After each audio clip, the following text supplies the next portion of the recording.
7 ਡੇ news ਵੇਖਣ ਵਾਲੇ ਸਾਰੇ ਹੀ ਦਰਸ਼ਕਾਂ ਨੂੰ ਪਿਆਰ ਭਰੀ ਸਤਿ ਸ੍ਰੀ ਅਕਾਲ। ਪੰਜਾਬ ਵਸਦਾ ਹੈ ਗੁਰਾਂ ਦੇ ਨਾਂ 'ਤੇ ਜਾਂ ਫਿਰ ਸੰਘਰਸ਼ੀ ਯੋਧਿਆਂ ਦੇ ਨਾਂ 'ਤੇ। ਅੱਜ ਗੱਲ ਕਰਦੇ ਹਾਂ ਉਸ ਸੰਘਰਸ਼ੀ ਯੋਧੇ ਦੇ ਜੋ ਲੰਬੇ ਸਮੇਂ ਤੋਂ ਸਰਕਾਰਾਂ ਦੀ ਹਿੱਕ ਵਿੱਚ ਵੱਜਦਾ ਹੈ, ਆਪਣੀਆਂ ਹੱਕੀ ਮੰਗਾਂ ਨੂੰ ਲੈ ਕੇ।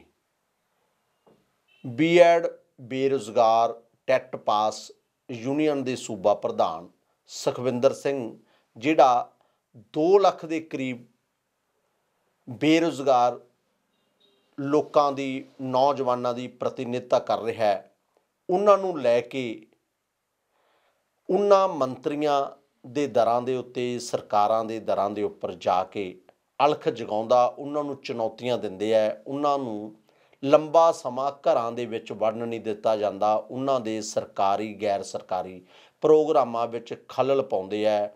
ਪੁਲਿਸ ਦੀਆਂ ਡਾਂਗਾਂ ਵਿਛਾੜਾਂ ਆਪਣੇ ਪਿੰਡੇ 'ਤੇ ਝੱਲਦੇ ਨੇ, ਪਰ ਫਿਰ ਪੱਗ ਸਮੇਟ ਕੇ ਉੱਠ ਖੜ੍ਹਦੇ ਨੇ। ਸਾਡੀਆਂ ਪੰਜਾਬ ਦੀਆਂ ਪੜ੍ਹੀਆਂ ਲਿਖੀਆਂ ਧੀਆਂ ਭੈਣਾਂ ਨੂੰ ਨਾਲ ਲੈ ਕੇ ਕਾਫਲੇ ਬੰਨ੍ਹ ਕੇ ਸਰਕਾਰਾਂ ਨੂੰ ਚੁਣੌਤੀਆਂ ਦਿੰਦੇ ਨੇ ਅਤੇ ਆਪਣੀਆਂ ਹੱਕੀ ਮੰਗਾਂ ਲਈ ਡਟਦੇ ਰਹਿੰਦੇ ਨੇ।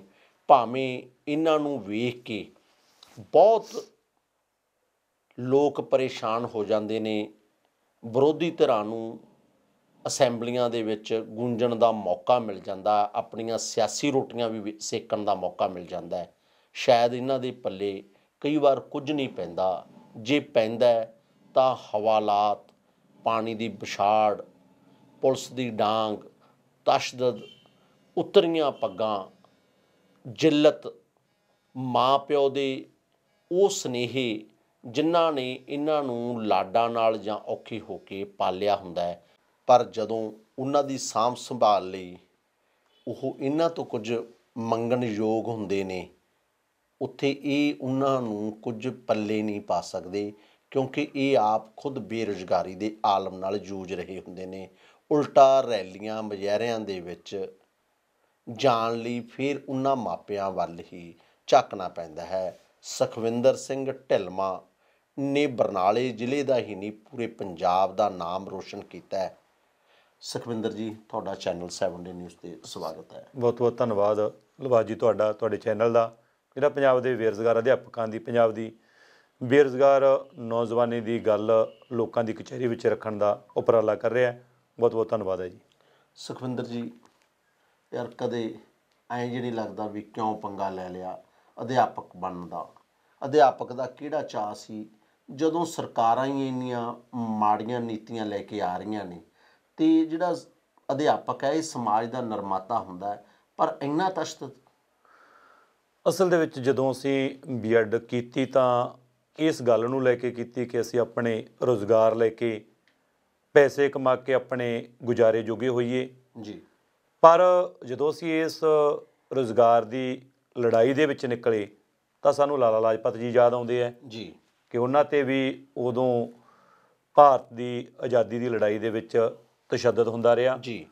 ਫਿਰ ਸਾਡੇ ਕੋਲੇ ਬਾਬਾ ਸੋਹਣ ਸਿੰਘ ਭਕਨਾ ਵਰਗੇ ਉਹ ਬਜ਼ੁਰਗ ਯਾਦ ਆਉਂਦੇ ਹੈਗੇ, ਜਿਹੜੇ ਢੂਹੀ 'ਚ ਗੁੱਬ ਹੈ, ਫਿਰ ਵੀ ਆਪਣੇ ਦੇਸ਼ ਦੀ ਲੜਾਈ ਲੜਦੇ ਹੈ। ਤਾਂ ਅਸੀਂ ਇਕੱਲੀ ਹੁਣ ਰੁਜ਼ਗਾਰ ਖਾਤਰ ਨਹੀਂ ਰਹਿ ਗਏ, ਅਸੀਂ ਇਹ ਸੋਚਦੇ ਹਾਂ ਕਿ ਅਸੀਂ ਪੰਜਾਬ ਨੂੰ ਬਚਾਉਣਾ ਹੈ। ਨਹੀਂ, ਪੰਜਾਬ ਦੇ ਵਿੱਚੋਂ ਨੌਜਵਾਨੀ ਬੇਰੁਜ਼ਗਾਰੀ ਝੱਲਦੀ ਵਿਦੇਸ਼ਾਂ ਨੂੰ ਜਾ ਰਹੀ ਹੈ, ਪੂਰੀ ਤਰ੍ਹਾਂ ਪੰਜਾਬ ਆਉਣ ਵਾਲੇ ਸਮਿਆਂ ਦੇ ਵਿੱਚ ਖਾਲੀ ਹੋ ਸਕਦਾ, ਇਸ ਦਾ ਡਰ ਹੈ ਜੀ। ਅਤੇ ਪੰਜਾਬ ਦੇ ਨੌਜਵਾਨ ਕੁਰਾਹੇ ਨਾ ਪੈਣ।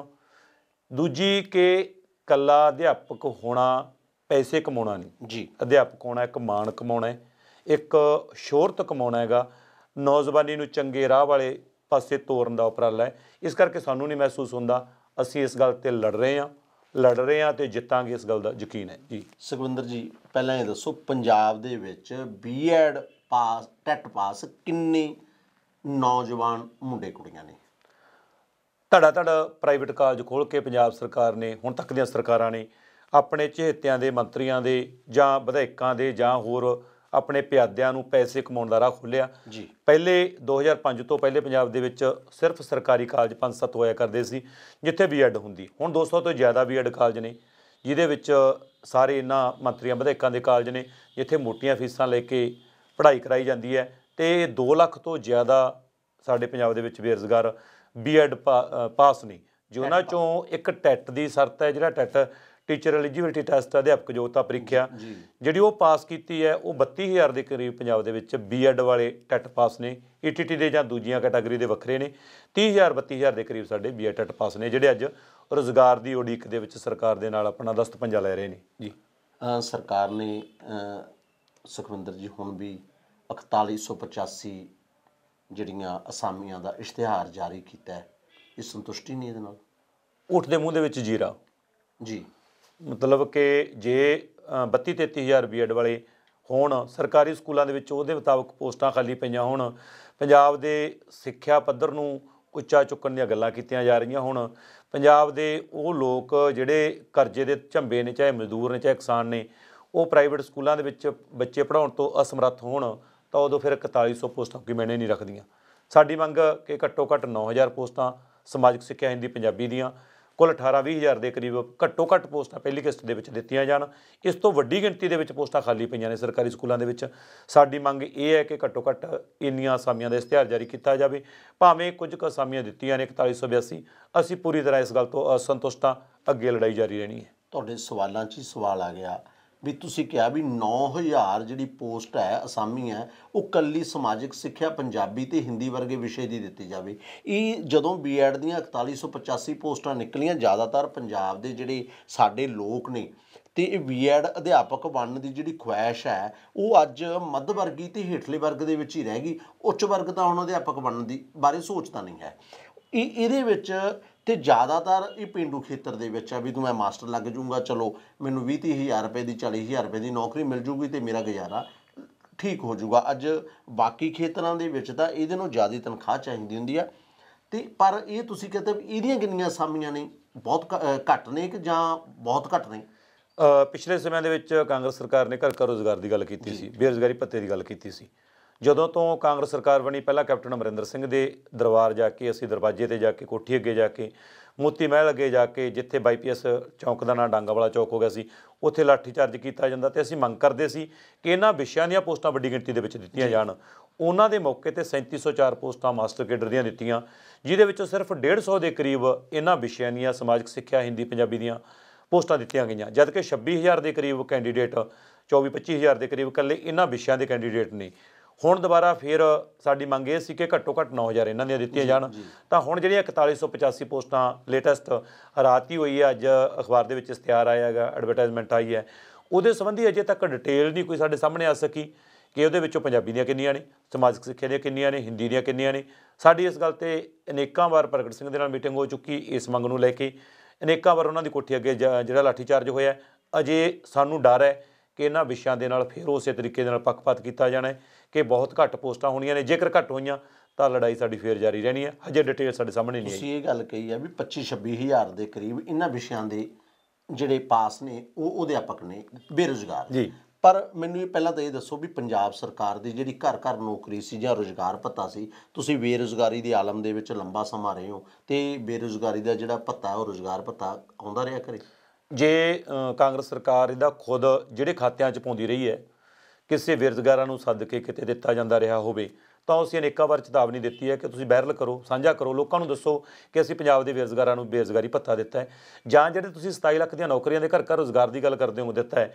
ਤਾਂ ਅਸੀਂ ਪਿਛਲੇ ਦਿਨਾਂ ਦੇ ਵਿੱਚ ਚੰਨੀ ਸਾਹਿਬ ਨੇ ਇਸ ਗੱਲ ਦੀ ਚੇਤਾਵਨੀ ਵੀ ਦਿੱਤੀ ਸੀ ਕਿ ਜਦੋਂ ਤੁਸੀਂ ਬਰਨਾਲੇ ਮਹਿਲ ਕਲਾਂ ਦੇ ਵਿੱਚ ਆਏ ਹੋ, ਅਸੀਂ ਤੁਹਾਨੂੰ ਘੇਰਿਆ ਹੈ, ਸ਼ਰੇਆਮ ਆਖਦੇ ਹਾਂ ਘੇਰਾਂਗੇ, ਆਉਣ ਵਾਲੇ ਸਮੇਂ 'ਚ ਵੀ ਘੇਰਾਂਗੇ, ਤਾਂ ਤੁਸੀਂ ਉਹਨਾਂ ਬੇਰੁਜ਼ਗਾਰਾਂ ਨੂੰ ਉੱਥੇ ਲਿਆ ਕੇ ਸਟੇਜ 'ਤੇ ਖੜੇ ਕਰੋ ਕਿ ਆਹ ਸਾਡੇ ਅੰਕੜੇ ਨੇ, ਇੱਕ ਹਲਕੇ ਦੇ ਵਿੱਚੋਂ ਇੰਨੇ ਕੈਂਡੀਡੇਟਾਂ ਨੂੰ ਦਿੱਤਾ, 117 ਨੂੰ ਜੋੜ ਲਓ, ਕੁੱਲ ਪੰਜਾਬ ਦੇ ਵਿੱਚ ਕਿੰਨਾ ਦਿੱਤਾ ਗਿਆ? ਕੁਝ ਨਹੀਂ ਦਿੱਤਾ ਗਿਆ, ਕਿਤੇ ਬੇਰੁਜ਼ਗਾਰੀ ਭੱਤਾ ਨਹੀਂ ਦਿੱਤਾ। 2.5 ਲੱਖ ਬੰਦਾ ਤਾਂ ਕਹਿ ਰਿਹਾ ਵੀ ਅਸੀਂ ਨੌਜਵਾਨਾਂ ਨੂੰ ਰੁਜ਼ਗਾਰ ਦਿੱਤਾ। ਜੇ ਫਿਰ ਉਹ ਦਿੱਤਾ ਹੋਵੇ ਤਾਂ ਜੇ ਅੱਜ ਸੜਕਾਂ 'ਤੇ ਜਿਹੜੇ ਰੁਲ ਰਹੇ ਨੇ ਉਹ ਕੌਣ ਨੇ? ਉਹ ਰੁਜ਼ਗਾਰ ਕਿਉਂ ਮੰਗਣ ਲੋਕ? ਜੇ ਦਿੱਤਾ ਹੋਵੇ ਤਾਂ ਉਹਨਾਂ ਨੂੰ ਕਿਤੇ ਨਾ ਕਿਤੇ ਪੇਸ਼ ਕੀਤਾ ਜਾਵੇ। ਫੇਕ ਅੰਕੜੇ ਨੇ। ਕੀਤਾ ਕੀ ਜਾਂਦਾ ਹੈ ਕਿ ਕਿਸੇ ਕਰਿਆਨੇ ਦੀ ਦੁਕਾਨ 'ਤੇ ਸੌਦਾ ਪਾਉਣ ਵਾਸਤੇ ਕਿਸੇ ਕਰਿੰਦੇ ਦੀ ਲੋੜ ਹੈ, ਕਿਸੇ ਕੰਮ ਕਰਨ ਵਾਲੇ ਬੰਦੇ ਦੀ ਲੋੜ ਹੈ, ਤਾਂ ਡੀਸੀ ਸਾਹਿਬ ਦੇ ਹੁਕਮ ਆਉਂਦੇ ਆ ਕਿ ਜ਼ਿਲ੍ਹੇ ਦੇ ਵਿੱਚ ਤੁਸੀਂ ਜੇ ਰੱਖਣਾ ਹੈ ਤਾਂ ਉਹ ਸਾਡੇ ਥਰੂ ਰੱਖਿਆ ਜਾਊਗਾ। ਅਸੀਂ ਅਨੇਕਾਂ ਥਾਵਾਂ 'ਤੇ ਜਾ ਕੇ ਜਿਹੜੇ ਰੁਜ਼ਗਾਰ ਮੇਲੇ ਲਾਏ ਪਿਛਲੇ ਦਿਨਾਂ ਦੇ ਵਿੱਚ, ਇਹਨਾਂ ਨੇ ਡਰਾਮੇ ਕੀਤੇ। ਅਸੀਂ ਉਹਨਾਂ ਦੇ ਸਟੇਜਾਂ 'ਤੇ ਜਾ ਕੇ ਆਪਣੇ ਬਰਨਾਲੇ ਦੇ ਵਿੱਚ ਗੁਰੂ ਗੋਬਿੰਦ ਸਿੰਘ ਕਾਲਜ ਸੰਘੇੜਾ ਦੇ ਵਿੱਚ ਕੀਤਾ। ਅਸੀਂ ਉੱਥੇ ਜਾ ਕੇ ਉਸ ਦਾ ਪਰਦਾ ਚਾਅ ਕਰਕੇ ਆਏ ਹਾਂ। ਅਸੀਂ ਲੋਕਾਂ ਨੂੰ ਦੱਸ ਕੇ ਆਏ ਹਾਂ ਕਿ ਤੁਸੀਂ ਅੱਜ ਦੁਬਾਰੇ ਕਿਉਂ ਆਏ ਹੋ? ਤੁਸੀਂ ਤਾਂ ਫਲਾਣੇ ਦਿਨ ਰੁਜ਼ਗਾਰ ਲੈ ਲਿਆ ਸੀ, ਤਾਂ ਫਿਰ ਨੌਜਵਾਨ ਉੱਥੇ ਖੁਦ ਦੱਸਦੇ ਸੀ ਕਿ ਜੀ ਸਾਨੂੰ ਰੁਜ਼ਗਾਰ ਦਿੱਤਾ 3000 ਤੇ, ਸਾਨੂੰ ਕਹਿੰਦੇ 8000 ਰੁਪਇਆ ਦੇ ਦਾਂਗੇ ਤੁਹਾਨੂੰ ਗੁੜਗਾਉਂ ਚਲੇ ਜਾਓ, ਸਾਨੂੰ ਕਹਿੰਦੇ 10000 ਰੁਪਇਆ ਦੇ ਦਾਂਗੇ ਮੋਹਾਲੀ ਚਲੇ ਜਾਓ। ਅਸੀਂ ਬਠਿੰਡੇ ਤੋਂ ਉੱਥੇ ਜਾਵਾਂਗੇ ਤਾਂ ਸਾਡੇ ਕੋਲੇ ਫਿਰ ਰਹਿਣ ਦਾ ਖਰਚਾ ਸਾਨੂੰ ਕੋਲੋਂ ਕਰਨਾ ਪੈਣਾ, ਤਾਂ ਸਾਡੇ ਪੱਲੇ ਕੀ ਪਿਆ। ਇਸ ਕਰਕੇ ਕੁਝ ਵੀ ਨਹੀਂ ਦਿੱਤਾ ਗਿਆ। ਉਹ ਇੱਕ ਵਾਰ ਕੰਪਨੀ ਕਿਸੇ ਪ੍ਰਾਈਵੇਟ ਕੰਪਨੀ ਨੂੰ ਕਹਿੰਦੇ ਨੇ ਤੂੰ ਕਿਸੇ ਤਰੀਕੇ ਦੇ ਨਾਲ ਇਹਨਾਂ ਬੰਦਿਆਂ ਨੂੰ ਐਡਜਸਟ ਕਰ ਲਓ, 3 ਮਹੀਨੇ ਤੁਸੀਂ ਆਪਣੇ ਕੋਲੇ ਰੱਖ ਲਿਓ, ਉਸ ਤੋਂ ਬਾਅਦ 'ਚ ਭੇਜ ਦਿਓ, ਸਾਡੇ ਅੰਕੜੇ ਤਿਆਰ ਹੋ ਗਏ।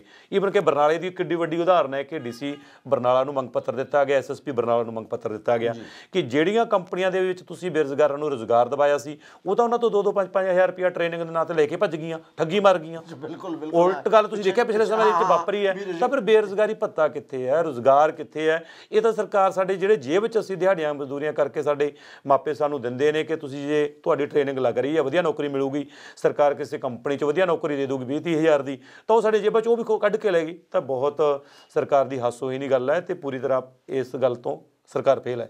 ਇੱਕ ਮੈਨੂੰ ਇਹ ਦੱਸਿਓ ਵੀ ਜਿਹੜਾ ਤੁਸੀਂ ਕਿਹਾ ਵੀ ਪੰਜਾਬੀ ਸਮਾਜਿਕ ਤੇ ਹਿੰਦੀ ਵਰਗੇ ਵਿਸ਼ਿਆਂ ਦੇ ਵਿੱਚ ਜਿਹੜੇ ਬੀਐਡ ਕਰਦੇ ਆ, ਤਾਂ ਇਹਨਾਂ ਦੀ ਜਿਹੜੇ ਜਦੋਂ ਰਿਜ਼ਲਟ ਆਉਂਦਾ ਤੁਹਾਡੇ ਇੱਕ ਪੇਪਰ ਦਾ, ਤਾਂ ਇਹਦੇ 'ਚ ਕਿੰਨੀ ਜਿਹੜੀ ਮੈਰਿਟ ਹੈ ਉਹ ਕਿੱਥੋਂ ਤੱਕ ਜਾਂਦੀ ਹੈ?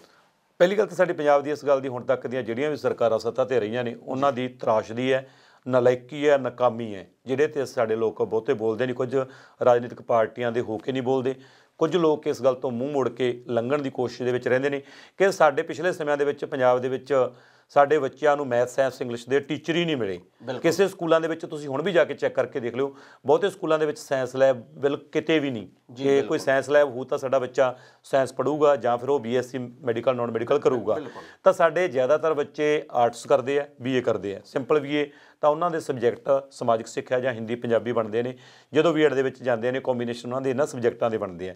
ਤਾਂ ਜਦੋਂ ਨੌਕਰੀ ਵਾਸਤੇ ਜਾਂਦੇ ਆ ਪਹਿਲਾਂ ਹੀ ਤੰਗੀ ਤੁਰਸੀ ਚੋਂ ਗੁਜ਼ਰਦੇ ਆ, ਤੇ ਜਦੋਂ ਫਿਰ ਉਹ ਬੀਐਡ ਕਰਕੇ ਆਉਂਦੇ ਨੇ ਤਾਂ ਮੰਗ ਉਹਨਾਂ ਦੀ ਹੁੰਦੀ ਹੈ ਕਿ ਸਾਨੂੰ ਸਮਾਜਿਕ ਸਿੱਖਿਆ ਹਿੰਦੀ ਪੰਜਾਬੀ ਦੀਆਂ ਪੋਸਟਾਂ 'ਤੇ ਭਰਤੀ ਕੀਤਾ ਜਾਵੇ।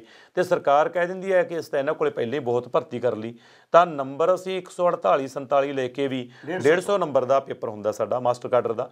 ਬੀਐਡ ਕਰਨ ਤੋਂ ਬਾਅਦ 'ਚ ਟੈਟ ਦਾ ਪੇਪਰ ਕਰਨ ਤੋਂ ਬਾਅਦ 'ਚ ਇੱਕ ਹੋਰ ਸਬਜੈਕਟ ਦਾ ਪੇਪਰ ਹੁੰਦਾ ਹੈ। ਬਹੁਤ ਬਰੀਕ ਝਾਰਨੇ ਅਨੇਕਾਂ ਵਾਰ ਲੱਗਦੇ ਹੈ ਕਿ ਤੁਸੀਂ ਜੇ ਹਰਡਲ ਪਾਰ ਕਰ ਲਈ, ਅੱਗੇ ਇੱਕ ਹੋਰ ਹਰਡਲ ਖੜੀ ਹੈ, ਉਹ ਪਾਰ ਕਰ ਲਈ, ਟੈਟ ਤੋਂ ਬਾਅਦ 'ਚ ਸਬਜੈਕਟ ਦਾ ਟੈਸਟ ਖੜਾ ਹੈ। ਹੁਣ ਸਬਜੈਕਟ ਦੇ ਟੈਸਟ ਦੇ ਵਿੱਚ 3704 ਪੋਸਟਾਂ ਆਈਆਂ ਸਾਡੀਆਂ ਪਿਛਲੇ ਸਮਿਆਂ ਦੇ ਵਿੱਚ। ਜਿਹੜੇ ਸਾਡੇ ਸਾਥੀਆਂ ਦੇ 147 48 ਨੰਬਰ ਆ ਗਏ ਉਹਨਾਂ ਨੂੰ ਵੀ ਨੌਕਰੀ ਨਹੀਂ ਮਿਲੀ ਸਮਾਜਿਕ ਸਿੱਖਿਆ ਦੀ। ਪੰਜਾਬੀ ਦੇ ਵਿੱਚੋਂ 122 23 ਨੰਬਰ ਆ ਗਏ, ਉਹਨਾਂ ਨੂੰ ਨੌਕਰੀ ਨਹੀਂ ਮਿਲੀ। ਜਿਨ੍ਹਾਂ ਦੇ ਹਿੰਦੀ ਦੇ ਵਿੱਚੋਂ 118 ਨੰਬਰ ਆ ਗਏ, ਨੌਕਰੀ ਨਹੀਂ ਮਿਲੀ। ਦੂਜੇ ਪਾਸੇ ਜਿਹੜੇ ਕੁਝ ਕੁ ਪਰਿਵਾਰਾਂ ਦੇ ਬੱਚੇ ਇੱਦਾਂ ਦੇ ਸੀ ਜਿਨ੍ਹਾਂ ਕੋਲੇ ਪ੍ਰਾਈਵੇਟ ਸਕੂਲਾਂ ਵਿੱਚ ਪੜ੍ਹਾਉਣ ਦੀ ਸਮਰੱਥਾ ਸੀ, ਉਹਨਾਂ ਨੇ ਕਿਸੇ ਨਾ ਕਿਸੇ ਤਰੀਕੇ ਨਾਲ ਆਪਣੇ ਬੱਚਿਆਂ ਨੂੰ ਮੈਥ, ਸਾਇੰਸ, ਇੰਗਲਿਸ਼ ਪੜ੍ਹਾ ਲਿਆ। ਉਹਨਾਂ ਦੇ 150 ਦੇ ਵਿੱਚੋਂ 28 ਨੰਬਰਾਂ ਵਾਲੇ ਵੀ ਨੌਕਰੀ ਲੱਗ ਗਏ, 82 ਨੰਬਰਾਂ ਵਾਲੇ ਵੀ ਲੱਗ ਗਏ। ਕਾਰਨ ਕੀ? ਪੋਸਟਾਂ ਵੱਡੀ ਗਿਣਤੀ ਦੇ ਵਿੱਚ ਸੀ, ਕੰਪੀਟੀਸ਼ਨ ਘੱਟ ਸੀਗਾ। ਉਹਨਾਂ ਬੱਚਿਆਂ ਨੂੰ ਕਿਤੇ ਨਾ ਕਿਤੇ ਰੁਜ਼ਗਾਰ ਥੋੜ੍ਹਾ ਬਹੁਤਾ ਮਿਲਿਆ, ਪਰ ਸਾਡੇ ਬੱਚੇ 147 48 ਲੈ ਕੇ ਨੰਬਰ ਅਜੇ ਵੀ ਘਰਾਂ ਵਿੱਚ ਬੇਰੁਜ਼ਗਾਰ ਬੈਠੇ ਆ। ਇਹਨਾਂ ਨੂੰ ਅਸੀਂ ਕਿਹੜੇ ਤਰੀਕੇ ਨਾਲ ਕਹਾਂਗੇ ਕਿ ਬੱਚੇ ਨਲਾਇਕ ਨੇ? ਕਿਵੇਂ ਕਹਾਂਗੇ 150 ਦੇ ਵਿੱਚ 142 ਨੰਬਰ ਲੈ ਕੇ ਬੱਚਾ ਨਲਾਇਕ ਹੈ? ਪ੍ਰਗਟ ਸਿੰਘ ਪਿਛਲੇ ਦਿਨਾਂ ਦੇ ਵਿੱਚ ਇੱਕ ਬਿਆਨ ਤੁਸੀਂ ਸੁਣਿਆ, ਕਹਿੰਦਾ ਜੀ ਤਾਂ 20 ਨੰਬਰ ਵਾਲੇ ਆ, 22 ਨੰਬਰ ਵਾਲੇ ਆ ਜਿਹੜੇ ਟੈਂਕੀ ਤੇ ਬੈਠੇ ਆ। ਪਹਿਲੀ ਗੱਲ ਤੇ ਉਸ ਨੂੰ ਮਤਲਬ ਸਾਡੇ ਸਤਿਕਾਰਯੋਗ ਨੇ ਸਿੱਖਿਆ ਮੰਤਰੀ ਜੀ, ਤੇ ਇਨਸਾਨ ਬਹੁਤ ਵਧੀਆ ਨੇ, ਪਰ ਪੂਰੀ ਤਰ੍ਹਾਂ ਇਸ ਸਿੱਖਿਆ ਢਾਂਚੇ 'ਚੋਂ ਫੇਲ ਹੈ। ਉਹਨਾਂ ਨੂੰ ਇਹੀ ਨਹੀਂ ਪਤਾ ਕਿ ਜਿਹੜੇ ਬੀਐਡ ਵਾਲੇ ਆ ਉਹ ਟੈਟ ਪਾਸ ਕਰਕੇ ਧਰਨਿਆਂ 'ਤੇ ਬੈਠੇ ਨੇ, ਉਹਨਾਂ ਦਾ ਕੋਈ ਪੇਪਰ ਹੀ ਨਹੀਂ ਹੋਇਆ। ਉਹਨਾਂ ਨੂੰ ਅਨੇਕਾਂ ਵਾਰ ਮੀਟਿੰਗਾਂ ਕਰਕੇ ਉਹਨਾਂ ਦੇ ਜਿਵੇਂ ਇੱਕ ਬੱਚੇ ਨੂੰ ਪਹਿਲੀ ਵਾਲੇ ਨੂੰ ਪੜ੍ਹਾਉਣੇ ਅਸੀਂ ਵਾਰ-ਵਾਰ ਰਟਾਉਣੇ ਆ ਕਿ ਮੁਹਾਰਨੀ ਕਿਵੇਂ ਪੜ੍ਹਨੀ ਹੈ, ਤਾਂ ਫਿਰ ਉਹਨਾਂ ਨੂੰ ਇਹ ਗੱਲ ਦੱਸੀ ਗਈ ਕਿ ਇਹਨਾਂ ਦੀ ਤਾਂ ਹਜੇ ਕੋਈ ਪ੍ਰੀਖਿਆ ਹੋਈ ਨਹੀਂ, ਪ੍ਰੀਖਿਆ ਹੋਣੀ ਹੈ ਬੀਐਡ ਵਾਲਿਆਂ ਦੀ, ਉਹ ETT ਦੀ ਹੈ ਜਿਹੜੀ ਤੁਸੀਂ ਗੱਲ ਕਰਦੇ ਹੋ। ਉਹਨਾਂ ਨੂੰ ਇਹੀ ਨਹੀਂ ਡਿਫਰੈਂਸ ਪਤਾ ਲੱਗ ਸਕਿਆ ਕਿ ETT ਵੱਖਰੀ ਹੁੰਦੀ ਹੈ, ਬੀਐਡ ਵੱਖਰੀ ਹੁੰਦੀ ਹੈ, ਜਿਹੜਾ ਲੈਕਚਰਾਰ ਵੱਖਰੇ ਹੁੰਦੇ ਉਹ ਮਾਸਟਰ ਕਾਡਰ ਹੀ ਕਹੀ ਜਾਂਦੇ ਸਾਰਿਆਂ ਨੂੰ। ਤਾਂ ਇਹ 150 ਨੰਬਰਾਂ 'ਚੋਂ 148 ਨੰਬਰ ਲੈ ਕੇ ਵੀ ਬੇਰੁਜ਼ਗਾਰ ਬੈਠੇ ਨੇ। ਇਹ ਸਰਕਾਰ ਦੇ ਨਲਾਇਕੀ ਕਾਰਨ ਨੇ, ਯੋਗਤਾ ਦੀ ਕੋਈ ਘਾਟ ਨਹੀਂ ਅਧਿਆਪਕਾਂ ਦੇ ਵਿੱਚ। ਇੱਕ ਬੀਐਡ ਨੂੰ ਲੈ ਕੇ ਸਰਕਾਰ ਨੇ ਜਿਹੜੇ ਨੌਕਰੀਆਂ ਦੇਣ ਲਈ ਇੱਕ ਨਵੀਂ ਵੀ ਨੀਤੀ ਬਣਾਈ ਆ ਅੰਕਾਂ ਦੀ ਪ੍ਰਤੀਸ਼ਤਤਾ ਨੂੰ ਲੈ ਕੇ, ਉਹ ਕੀ ਹੈ ਜੀ? ਉਹ ਇਕੱਲੇ ਬੀਐਡ 'ਤੇ ਨਹੀਂ, ਉਹ ETT 'ਤੇ ਵੀ ਹੋਈ ਲਾਗੂ। ਜਿਨ੍ਹਾਂ ਨੇ ਕੀ ਕੀਤਾ ਕਿ ਜਦੋਂ ਅਸੀਂ ਬੀਐਡ ਕੀਤੀ ਪਿਛਲੇ ਸਮਿਆਂ ਦੇ ਵਿੱਚ ਬੀਐਡਾਂ 'ਚ ਦਾਖਲੇ ਹੁੰਦੇ ਰਹੇ, ਹੁਣ ਵੀ ਦਾਖਲੇ ਹੋ ਰਹੇ ਨੇ, ਧੜਾ ਧੜ ਦਾਖਲੇ ਹੋਏ ਰਹੇ ਨੇ। ਕੋਈ ਮੌਕਾ ਹੁੰਦਾ ਸੀ ਐਂਟਰੈਂਸ ਪੇਪਰ ਦੇਣਾ ਪੈਂਦਾ। ਐਂਟਰੈਂਸ ਪੇਪਰ ਤੋਂ ਬਾਅਦ 'ਚ ਕੋਈ ਗੁਰੂ ਨਾਨਕ ਦੇਵ ਯੂਨੀਵਰਸਿਟੀ ਜਾਂ ਸਾਡੀ ਪੰਜਾਬੀ ਯੂਨੀਵਰਸਿਟੀ ਉਹਦੀ ਕਾਉਂਸਲਿੰਗ ਕਰਦੀ। ਕਾਉਂਸਲਿੰਗ ਤੋਂ ਬਾਅਦ 'ਚ ਕਿੰਨੀਆਂ ਸੀਟਾਂ ਨੇ ਪੰਜਾਬ ਦੇ ਵਿੱਚ ਕਾਲਜਾਂ ਦੇ ਵਿੱਚ, ਉਸ ਹਿਸਾਬ ਦੇ ਨਾਲ ਮੈਰਿਟ ਖੜ੍ਹਦੀ। ਉੱਥੇ ਫਿਰ ਸਟੇਸ਼ਨ ਦਿੱਤੇ ਜਾਂਦੇ ਕਿ ਤੁਹਾਨੂੰ ਫਲਾਨਾ ਕਾਲਜ ਦਿੱਤਾ ਜਾਂਦਾ। ਤਾਂ ਹੁਣ ਪਿਛਲੇ ਸਮਿਆਂ ਦੇ ਵਿੱਚ ਜਦੋਂ ਇਹਨਾਂ ਨੇ ਆਪਣੇ ਪਿਆਦਿਆਂ ਦੇ ਸਰਕਾਰੀ ਦੇ ਬਰਾਬਰ ਪ੍ਰਾਈਵੇਟ ਕਾਲਜ ਖਲਵਾਤੇ ਤਾਂ ਉਹਦੇ ਚੋਂ ਤੁਹਾਡੀ ਬੀਏ ਕੀਤੀ ਹੋਣੀ ਚਾਹੀਦੀ ਹੈ, ਭਾਵੇਂ ਤੁਹਾਡੇ ਪਾਸ ਮਾਰਕਸ ਨੇ, ਤੁਹਾਡੇ ਕੰਬੀਨੇਸ਼ਨ ਬਣਦੇ ਆ ਨਹੀਂ ਬਣਦੇ, ਗਲਤ ਕੰਬੀਨੇਸ਼ਨਾਂ ਨੂੰ ਵੀ ਬੀਐਡ ਕਰਵਾ ਦਿੰਦੇ ਆ ਉਹ, ਕਿਉਂਕਿ ਉਹਨਾਂ ਨੇ ਪੈਸੇ ਇਕੱਠੇ ਕਰਨੇ ਨੇ, ਦੁਕਾਨਦਾਰੀ ਚਲਾਉਣੀ ਹੈ। ਤਾਂ ਉਹਦੇ ਚੋਂ ਕੀ ਹੋਇਆ ਪਿਛਲੇ ਸਮਿਆਂ ਦੇ ਵਿੱਚ ਕਿ ਵੱਡੀ ਗਿਣਤੀ ਦੇ ਵਿੱਚ ਸਾਡੇ ਸਾਥੀ ਜਿਹੜਾ ਬੀਐਡ ਪਾਸ ਕਰਕੇ ਬਾਹਰ ਆ ਗਏ। ਜਦੋਂ ਦਾਖਲਾ ਲੈਣਾ ਹੈ ਤਾਂ ਸ਼ਰਤ ਸਿਰਫ ਇੰਨੀ ਕੁ ਰੱਖੀ ਹੈ ਕਿ 45% ਨੰਬਰ ਰਿਜ਼ਰਵ ਕੈਟਾਗਰੀਜ਼ ਦੇ, ਰਾਖਵੀਆਂ ਸ਼੍ਰੇਣੀਆਂ ਦੇ, 50% ਨੰਬਰ ਜਿਹੜਾ ਜਨਰਲ ਕੈਟਾਗਰੀ ਦੇ ਗ੍ਰੈਜੂਏਸ਼ਨ ਦੇ ਵਿੱਚੋਂ ਹੋਣ, BA ਚੋਂ, BCom BSc ਚੋਂ ਹੋਣ, ਤਾਂ ਉਹ ਬੀਐਡ ਕਰ ਸਕਦਾ ਹੈ। ਇਸ ਦੇ ਹਿਸਾਬ ਨਾਲ ਬੀਐਡ ਕਰ ਲਈ, ਬੀਐਡ ਕਰਕੇ ਬੀਐਡ ਤੋਂ ਬਾਅਦ ਟੈਟ ਦਾ ਪੇਪਰ ਵੀ ਪਾਸ ਕਰ ਲਿਆ, ਅਧਿਆਪਕ ਯੋਗਤਾ ਪ੍ਰੀਖਿਆ ਵੀ ਪਾਸ ਕਰ ਲਈ। ਪੰਜਾਬ ਸਰਕਾਰ ਨੇ ਅੱਖਾਂ ਮੀਚ ਕੇ 2017 ਦੇ ਵਿੱਚ ਜਦੋਂ ਕਾਂਗਰਸ ਸਰਕਾਰ ਬਣਦੀ ਹੈ, ਵੈਸੇ ਬਿਨਾਂ ਅੱਖਾਂ ਵਾਲੀ ਸਰਕਾਰ ਸੀ, ਹੁਣ ਵੀ ਬਿਨਾਂ ਅੱਖਾਂ ਵਾਲੀ ਹੈ, ਕਿ 2019 ਦੇ ਵਿੱਚ ਇੱਕ ਐਕਟ ਪਾਸ ਕਰਤਾ ਉਸ ਸਿੱਖਿਆ ਸਕੱਤਰ ਨੇ, ਕ੍ਰਿਸ਼ਨ ਕੁਮਾਰ ਨੇ, ਜਿਹਨੂੰ ਅਸੀਂ ਅਨੇਕਾਂ ਥਾਵਾਂ 'ਤੇ ਘੇਰਿਆ, ਪੰਜਾਬ ਦੇ ਵਿੱਚ ਵੜਨ ਨਹੀਂ ਦਿੰਦੇ ਸੀ ਅਸੀਂ, ਜਿੱਥੇ ਕਿਤੇ ਜਾਂਦਾ ਸੀ ਬਰਨਾਲੇ ਦੇ ਵਿੱਚ ਵੀ ਘੇਰਿਆ ਤਾਂ ਆਪਣਾ ਦੌਰਾ ਰੱਦ ਕਰ ਜਾਂਦਾ ਸੀਗਾ ਜਦੋਂ ਪਤਾ ਲੱਗਦਾ ਸੀ ਕਿ ਬੀਐਡ ਵਾਲੇ ਖੜੇ ਨੇ, ਉਹਨਾਂ ਨੇ ਅਨਾਉਂਸ ਕੀਤਾ ਹੋਇਆ, ਇੰਟੈਲੀਜੈਂਸ ਰਿਪੋਰਟਾਂ ਭੇਜਦੀ ਸੀ। ਤਾਂ ਉਹਨੇ ਇੱਕ ਐਕਟ ਪਾਸ ਕਰਤਾ, ਤੁਹਾਡੇ ਕਹਿੰਦੇ ਗ੍ਰੈਜੂਏਸ਼ਨ ਦੇ ਵਿੱਚੋਂ 55% ਨੰਬਰ ਹੋਣੇ ਚਾਹੀਦੇ ਆ। ਕਿਸੇ ਨੂੰ ਇਹ ਗੱਲ ਪੁੱਛਣ ਵਾਲਾ ਹੋਵੇ, ਅਸੀਂ ਉਹਨੂੰ ਵੀ ਚੇਤਾਵਨੀ ਦਿੱਤੀ ਕਿ ਜਦੋਂ ਤੂੰ IAS ਕੀਤਾ ਹੈ, ਅਸੀਂ ਸਿੱਖਿਆ ਮੰਤਰੀ ਨੂੰ ਵਿਜੇਂਦਰ ਸਿੰਗਲਾ ਨੂੰ ਚੇਤਾਵਨੀ ਦਿੱਤੀ ਕਿ ਜਦੋਂ ਤੁਸੀਂ ਗ੍ਰੈਜੂਏਸ਼ਨ ਕੀਤੀ ਹੈ, ਜਿੰਨੇ ਤੁਹਾਡੇ ਨੰਬਰ ਉਦੋਂ ਸੀ ਉਹਦੇ ਵਿੱਚ 10% ਨੰਬਰ ਤੁਸੀਂ ਹੁਣ ਇੰਪਰੂਵ ਕਰਕੇ ਦਿਖਾਓ।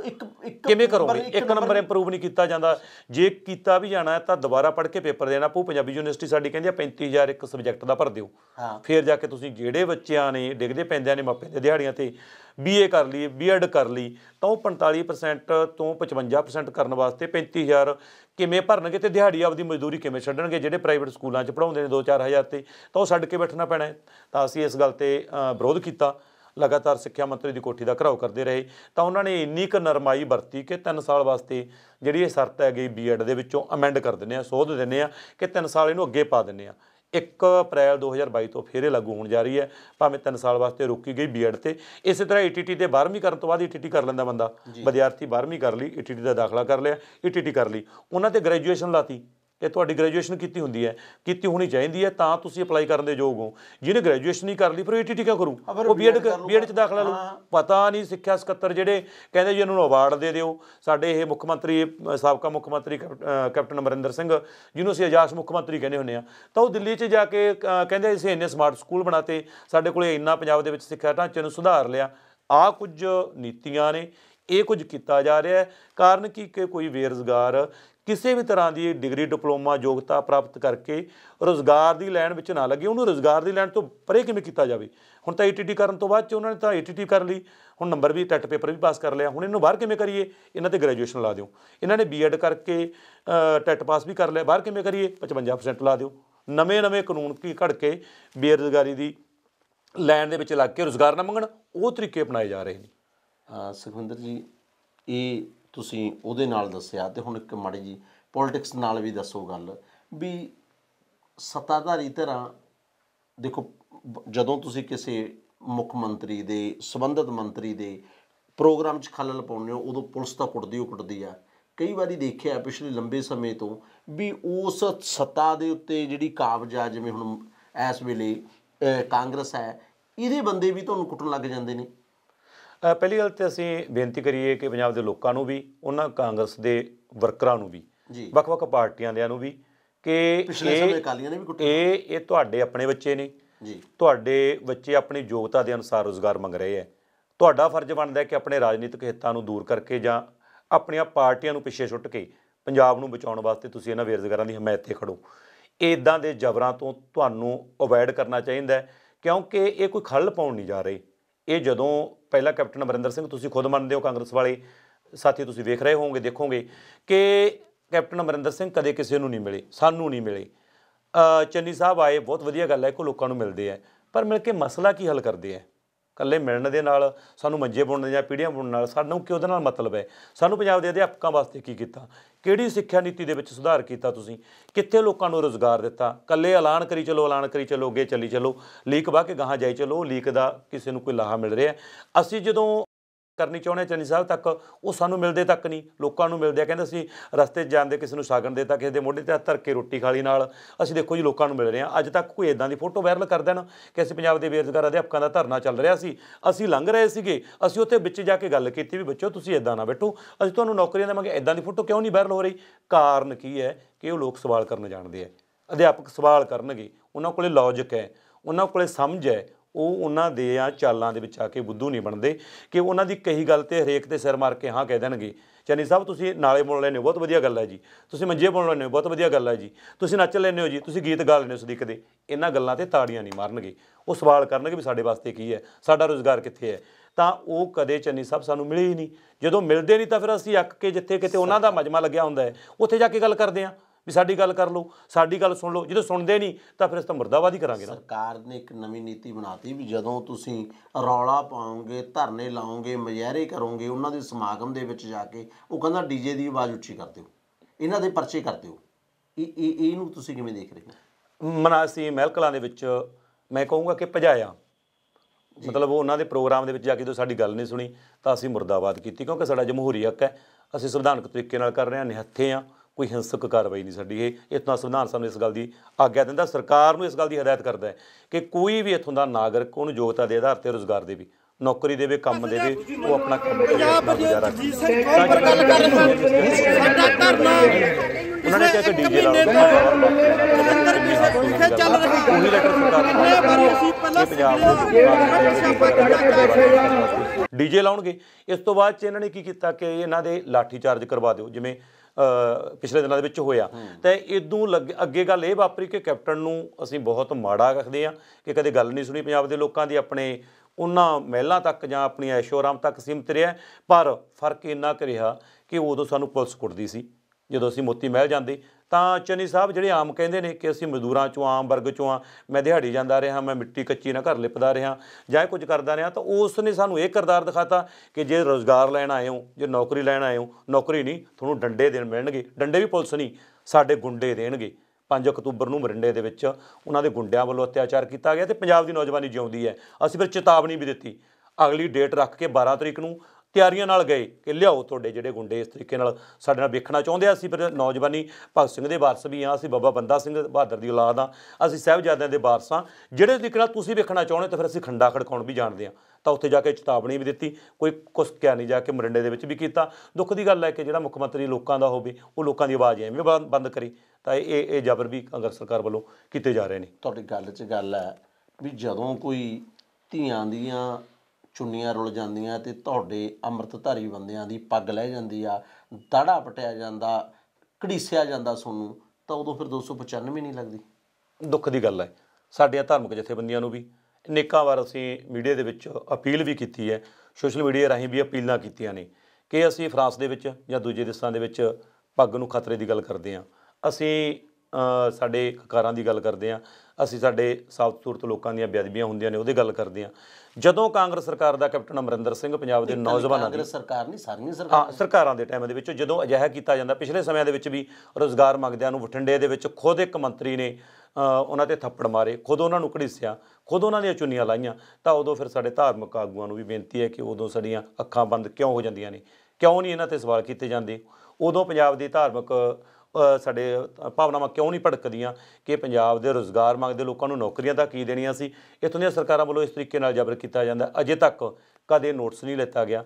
ਅਸੀਂ ਅਨੇਕਾਂ ਵਾਰ ਅਪੀਲਾਂ ਵੀ ਕੀਤੀਆਂ ਨੇ, ਪਰੰਤੂ ਕਿਉਂਕਿ ਇਹਦੇ ਤੋਂ ਸਾਨੂੰ ਕਿਤੇ ਕਿਤੇ ਗੱਲ ਲੱਗਦਾ ਹੈ ਕਿ ਸਾਰਾ ਕੁਝ ਰਲਿਆ ਮਿਲਿਆ, ਆਪਸ ਵਿੱਚ ਰਲੇ ਲੋਕ ਨੇ ਜਿਹੜਿਆਂ ਨੇ ਇਹ ਗੱਲ ਉਭਾਰ ਨਹੀਂ ਹੁੰਦੀ ਹੈ ਤਾਂ ਫਿਰ ਸੋਚਦੇ ਆ ਕਿ ਮੂਹਰੇ ਕੈਪਟਨ ਅਮਰਿੰਦਰ ਸਿੰਘ ਹੈ, ਮੂਹਰੇ ਤਾਂ ਜੀ ਸਾਡਾ ਦਲਿਤਾਂ ਦਾ ਮਸੀਹਾ ਸ਼ਾਇਦ ਇਹ ਚਰਨਜੀਤ ਸਿੰਘ ਚੰਨੀ ਹੈ, ਇਹਦੇ ਖਿਲਾਫ ਤਾਂ ਬੋਲੀਏ ਨਾ ਜੀ ਅਸੀਂ। ਪਰੰਤੂ ਉਹ ਤਸਵੀਰ ਜਦੋਂ ਅਸੀਂ ਸਾਹਮਣੇ ਰੱਖਦੇ ਹਾਂ, ਅੰਦਰੋਂ ਅੰਦਰ ਹੀ ਉਹ ਜ਼ਰੂਰ ਮਤਲਬ ਉਹਨਾਂ ਦੇ ਉਬਾਲੇ ਮਾਰਦੇ ਆ, ਪਰ ਉਹ ਬੋਲਣ ਤੋਂ ਕਿਤੇ ਨਾ ਕਿਤੇ ਅਸਮਰੱਥ ਹੁੰਦੇ ਨੇ ਅਨੇਕਾਂ ਕਾਰਨਾਂ ਕਰਕੇ। ਕਦੇ ਗੱਲ ਇਸ 'ਤੇ 295 ਵਾਲੇ 'ਤੇ ਸਰਕਾਰ ਜਾਂ ਕੋਈ ਸਾਡੇ ਲੋਕ ਨਹੀਂ ਆਏ ਕਿ ਇਹਨਾਂ ਬੇਰੁਜ਼ਗਾਰਾਂ 'ਤੇ ਬੇਅਦਬੀਆਂ ਹੋ ਰਹੀਆਂ ਨੇ, ਇਹਦੇ ਖਿਲਾਫ ਬੋਲਿਆ ਜਾਵੇ। ਇਹਨਾਂ ਦੀਆਂ ਪੱਗਾਂ, ਇਹਨਾਂ ਦੀਆਂ ਦਸਤਾਰਾਂ, ਇਹਨਾਂ ਦੇ ਗਾਤਰੇ ਰੁਲ ਰਹੇ ਨੇ। ਮੋਤੀ ਮਹਿਲ ਦੇ ਅੱਗੇ ਪੂਰੀ ਤਰ੍ਹਾਂ ਇਸ ਗੱਲ ਦਾ ਪਿਛਲੇ ਦਿਨਾਂ ਦੇ ਵਿੱਚ ਤਮਾਸ਼ਾ ਦੇਖਣ ਨੂੰ ਮਿਲਿਆ ਕਿ ਪੰਜਾਬ ਦੇ ਅਧਿਆਪਕਾਂ ਨੂੰ ਨੌਕਰੀਆਂ ਨਹੀਂ ਦਿੱਤੀਆਂ, ਉਹਨਾਂ ਦੀਆਂ ਪੱਗਾਂ ਲਾਈਆਂ ਨੇ, ਪਰਚੇ ਦਿੱਤੇ ਨੇ ਜੀ। ਇੱਕ DSP ਬੀਤੇ ਦਿਨ ਹੀ ਮਾਨਸਾ ਵਾਲੇ ਆ, ਆਪਾਂ ਘਟਨਾ ਨੂੰ ਯਾਦ ਕਰਦੇ ਹਾਂ ਗੱਲ ਵੀ ਉੱਥੇ ਗੁਰਮੀਤ ਸਿੰਘ ਸੋਹਲ ਜਿਨ੍ਹਾਂ ਦਾ ਸਿਰਫ ਤੇ ਸਿਰਫ ਸਿਕਿਉਰਿਟੀ CMD ਦਾ ਇੱਕ ਉਹ ਉਹਨਾਂ ਦੇ ਇੱਕ ਦਾਇਰੇ 'ਚ ਰਹਿ ਕੇ ਉਹਨਾਂ ਨੇ ਸਿਕਿਉਰਿਟੀ ਕਰਨੀ ਹੁੰਦੀ ਹੈ, ਪਰ ਉਹ ਨੌਜਵਾਨਾਂ 'ਤੇ ਡਾਂਗ ਭਰਾ ਰਿਹਾ ਸੀ ਇਸ ਤਰ੍ਹਾਂ। ਯਾਰ ਉਹਦੇ ਬਾਰੇ ਨਹੀਂ ਕੁਛ ਹੈਗਾ? ਜਿੱਥੇ ਕਿਤੇ ਕੋਈ ਸਮਾਗਮ ਹੁੰਦਾ ਹੈਗਾ ਉੱਥੋਂ ਦੇ ਲੋਕਲ ਪ੍ਰਸ਼ਾਸਨ ਦੀ ਜ਼ਿੰਮੇਵਾਰੀ ਬਣਦੀ ਹੈ। ਪਿਛਲੇ ਦਿਨਾਂ ਦੇ ਵਿੱਚ ਵਿਜੇਂਦਰ ਸਿੰਗਲਾ 15 ਅਗਸਤ ਨੂੰ DC ਰੈਜ਼ੀਡੈਂਸ ਦੇ ਵਿੱਚ ਬੈਠਾ ਸੀ, ਸਾਨੂੰ ਅਚਾਨਕ ਪਤਾ ਲੱਗਿਆ ਸਾਡਾ ਮਾਰਚ ਕਰਨ ਦਾ ਰੂਟ ਹੋਰ ਸੀ। ਜਦੋਂ ਸਾਨੂੰ ਪਤਾ ਲੱਗਿਆ ਤੇ ਅਸੀਂ ਜਾ ਕੇ ਉਹਦਾ ਉੱਥੇ ਘਿਰਾਓ ਕਰ ਲਿਆ, ਉਹਦਾ ਗੇਟ ਬੰਦ ਕਰਕੇ ਰੱਖਿਆ, ਉਹਨੂੰ ਬਾਹਰ ਨਹੀਂ ਨਿਕਲਣ ਦਿੱਤਾ 2-3 ਘੰਟੇ। ਥੋੜ੍ਹਾ ਜਿਹਾ ਸਮਝਿਆ ਹੋਇਆ ਸੀ ਵਿਜੇਂਦਰ, ਕਿਉਂਕਿ ਉਹਨੇ ਪਿਛਲੇ ਦਿਨਾਂ ਦੇ ਵਿੱਚ ਗਾਲ ਕੱਢ ਕੇ ਆਪਣੀ ਬਹੁਤ ਥੂ ਕਰਵਾਈ ਸੀ ਸਮੁੱਚੇ ਸੰਸਾਰ ਦੇ ਵਿੱਚ, ਪੰਜਾਬ ਦੇ ਵਿੱਚ। ਤਾਂ ਉਸ ਮੌਕੇ 'ਤੇ ਸੰਗਰੂਰ ਦਾ ਪ੍ਰਸ਼ਾਸਨ ਸੀ, ਉਹਨਾਂ ਨੇ ਸ਼ਾਂਤਮਈ ਤਰੀਕੇ ਦੇ ਨਾਲ ਸਾਨੂੰ ਬਿਹੇਵ ਕੀਤਾ, ਸਾਨੂੰ ਬਿਠਾਇਆ, ਸਾਡੀ ਗੱਲਬਾਤ ਕਰਵਾਈ। ਬਹੁਤੇ ਲੋਕ ਚੰਗੇ ਵੀ ਹੈ, ਪਰ CM ਸਿਕਿਉਰਿਟੀ ਦੇ ਵਿੱਚ ਜਿਹੜਾ ਇਹ ਗੁਰਮੀਤ ਸਿੰਘ ਸੋਹਲ ਮਾਨਸਾ ਦੇ ਵਿੱਚ ਆਇਆ, ਸਾਡਾ ਪਹਿਲਾਂ ਹੀ ਜਨਤਕ ਐਲਾਨ ਸੀ, ਹੁਣ ਵੀ ਹੈ, ਕਿ ਜਿੱਥੇ ਕਿਤੇ ਚੰਨੀ ਆਊਗਾ। ਬਰਨਾਲੇ 'ਚ ਘੇਰਿਆ ਸੀ, ਮਾਨਸਾ 'ਚ ਵੀ ਘੇਰਿਆ, ਅਨੇਕਾਂ ਥਾਵਾਂ 'ਤੇ, ਗੁਰੂ ਸਾਹਿਬ, ਫਾਜ਼ਿਲਕਾ, ਕੋਟਕਪੂਰੇ, ਬਠਿੰਡੇ ਦੇ ਵਿੱਚ, ਬੀਤੇ ਦਿਨ 2-3 ਦਿਨ ਪਹਿਲਾਂ ਸੰਗਰੂਰ ਦੇ ਵਿੱਚ ਸਾਡਾ ਐਲਾਨ ਸੀ। ਚਾਹੀਦਾ ਤਾਂ ਇਹ ਹੈ ਕਿ ਉਹਨਾਂ ਦੀ ਗੱਲ ਕਰਵਾ ਦਿੱਤੀ ਜਾਵੇ, ਮਸਲਾ ਨਿਬੜ ਗਿਆ। ਕਿਉਂ ਘੇਰਨਗੇ? CM ਨੇ ਸਾਡੇ ਪੰਜਾਬ ਦੇ ਲੋਕਾਂ ਦੇ ਵੋਟਾਂ ਨਾਲ ਬਣੇ ਹੋਏ ਨੇ, ਅਤੇ ਉਹ DSP ਗੁਰਮੀਤ ਸਿੰਘ ਸੋਹਲ ਦੀ ਡਿਊਟੀ ਬਣਦੀ ਹੈ ਕਿ ਜੇ ਸਟੇਜ 'ਤੇ ਆ ਕੇ ਕੋਈ ਮੁੱਖ ਮੰਤਰੀ 'ਤੇ ਕੋਈ ਹਮਲਾ ਕਰਦਾ ਹੈ, ਕੋਈ ਧੱਕਾ ਮੁੱਕੀ ਕਰਦਾ, ਤਾਂ ਉਹਨੂੰ ਰੋਕਣਾ ਬਣਦਾ ਹੈ। ਤਾਂ ਸਟੇਜ ਤੋਂ ਮੇਰੇ ਖਿਆਲ 'ਚ 2.5 ਕਿੱਲੇ ਦੀ ਦੂਰੀ ਹੋਣੀ ਹੈਗੀ, 150 ਮੀਟਰ ਦੀ ਦੂਰੀ ਹੋਣੀ ਹੈ, ਜਿੱਥੇ ਉਹ ਹੋ ਰਿਹਾ ਹੈ ਅਤੇ ਸਾਡੇ ਬੇਰੁਜ਼ਗਾਰ ਮੁਰਦਾਬਾਦ ਕਰ ਰਹੇ ਨੇ। ਤਾਂ ਉੱਥੋਂ ਜਾ ਕੇ ਉਹ ਹੰਕਾਰਿਆ ਹੋਇਆ ਬੁੱਚੜ DSP, ਅਸੀਂ ਉਹਦਾ ਨਾਮ ਬੁੱਚੜ ਰੱਖਿਆ, ਉਹ ਆਉਂਦਾ ਹੈ ਅਤੇ ਆ ਕੇ ਕਿਹੜੇ ਹਿਸਾਬ ਦੇ ਨਾਲ ਹੁੱਜਾ ਮਾਰਦਾ। ਸੋਸ਼ਲ ਮੀਡੀਆ ਦੇ ਵਿੱਚ ਵੀਡੀਓਜ਼ ਵਾਇਰਲ ਹੋਈਆਂ ਨੇ, ਤੁਹਾਡੇ ਮੀਡੀਆ ਵਾਲੇ ਸਾਥੀਆਂ ਨੇ ਕੀਤੀਆਂ ਨੇ, ਕਿ ਇੱਦਾਂ ਬਿਹੇਵ ਕੀਤਾ ਜਾਂਦਾ ਜਿਵੇਂ ਕੋਈ ਪਸ਼ੂਆਂ ਨੂੰ ਤੰਨਿਆ। ਪਸ਼ੂਆਂ ਨਾਲ ਵੀ ਮਤਲਬ ਰਾਏਕੋਟ ਦੇ ਵਿੱਚ, ਸਾਡੇ ਪੰਜਾਬ ਦੇ ਵਿੱਚ ਪਸ਼ੂ ਮੇਲਾ ਲੱਗਦਾ, ਖੇਡਾਂ ਹੁੰਦੀਆਂ ਨੇ ਪਸ਼ੂਆਂ ਦੀਆਂ, ਜਿਹੜੀਆਂ ਬੈਲ ਗੱਡੀਆਂ ਦੀ ਦੌੜ ਹੁੰਦੀ ਹੈ। ਤਾਂ ਪਿਛਲੇ ਸਮਿਆਂ ਦੇ ਵਿੱਚ ਇਹਦੇ 'ਤੇ ਰੋਕ ਲਾਤੀ ਸੀ। ਬਿਲਕੁਲ। ਕਾਰਨ ਕਾਰਨ ਕੀ? ਕਿ ਤੁਸੀਂ ਤਸ਼ੱਦਦ ਨਹੀਂ ਕਰ ਸਕਦੇ, ਤੁਸੀਂ ਉਹਨਾਂ ਜਿਹੜੇ ਪਸ਼ੂਆਂ 'ਤੇ, ਬਲਦਾਂ 'ਤੇ, ਬੇਜਵਾਨਾਂ 'ਤੇ ਤੁਸੀਂ ਕੋਈ ਇੱਦਾਂ ਦਾ ਗੈਰ ਜਿਹੜਾ ਜ਼ਬਰ ਨਹੀਂ ਕਰ ਸਕਦੇ। ਅਤੇ ਦੂਜੇ ਪਾਸੇ ਦੇਖਿਆ ਤੁਸੀਂ ਉਹਦੇ 'ਤੇ ਕਿਵੇਂ ਹੁੱਜਾਂ ਮਾਰੀਆਂ ਜਾ ਰਹੀਆਂ ਨੇ। ਤਾਂ ਅਸੀਂ ਉਹਦੇ ਨਾਲ ਚੇਤਾਵਨੀ ਵੀ ਦਿੱਤੀ ਹੈ, ਸਾਨੂੰ ਸਾਰਾ ਕੁਝ ਦਾ ਡਾਟਾ ਵੀ ਪਤਾ ਲੱਗਿਆ। ਆਉਣ ਵਾਲੇ ਸਮੇਂ ਦੇ ਵਿੱਚ ਕਿਤੇ ਜੇ ਇਸੇ ਤਰੀਕੇ ਨਾਲ ਟੱਕਰਿਆ ਤਾਂ ਉਵੇਂ ਵੀ ਵੇਖਾਂਗੇ।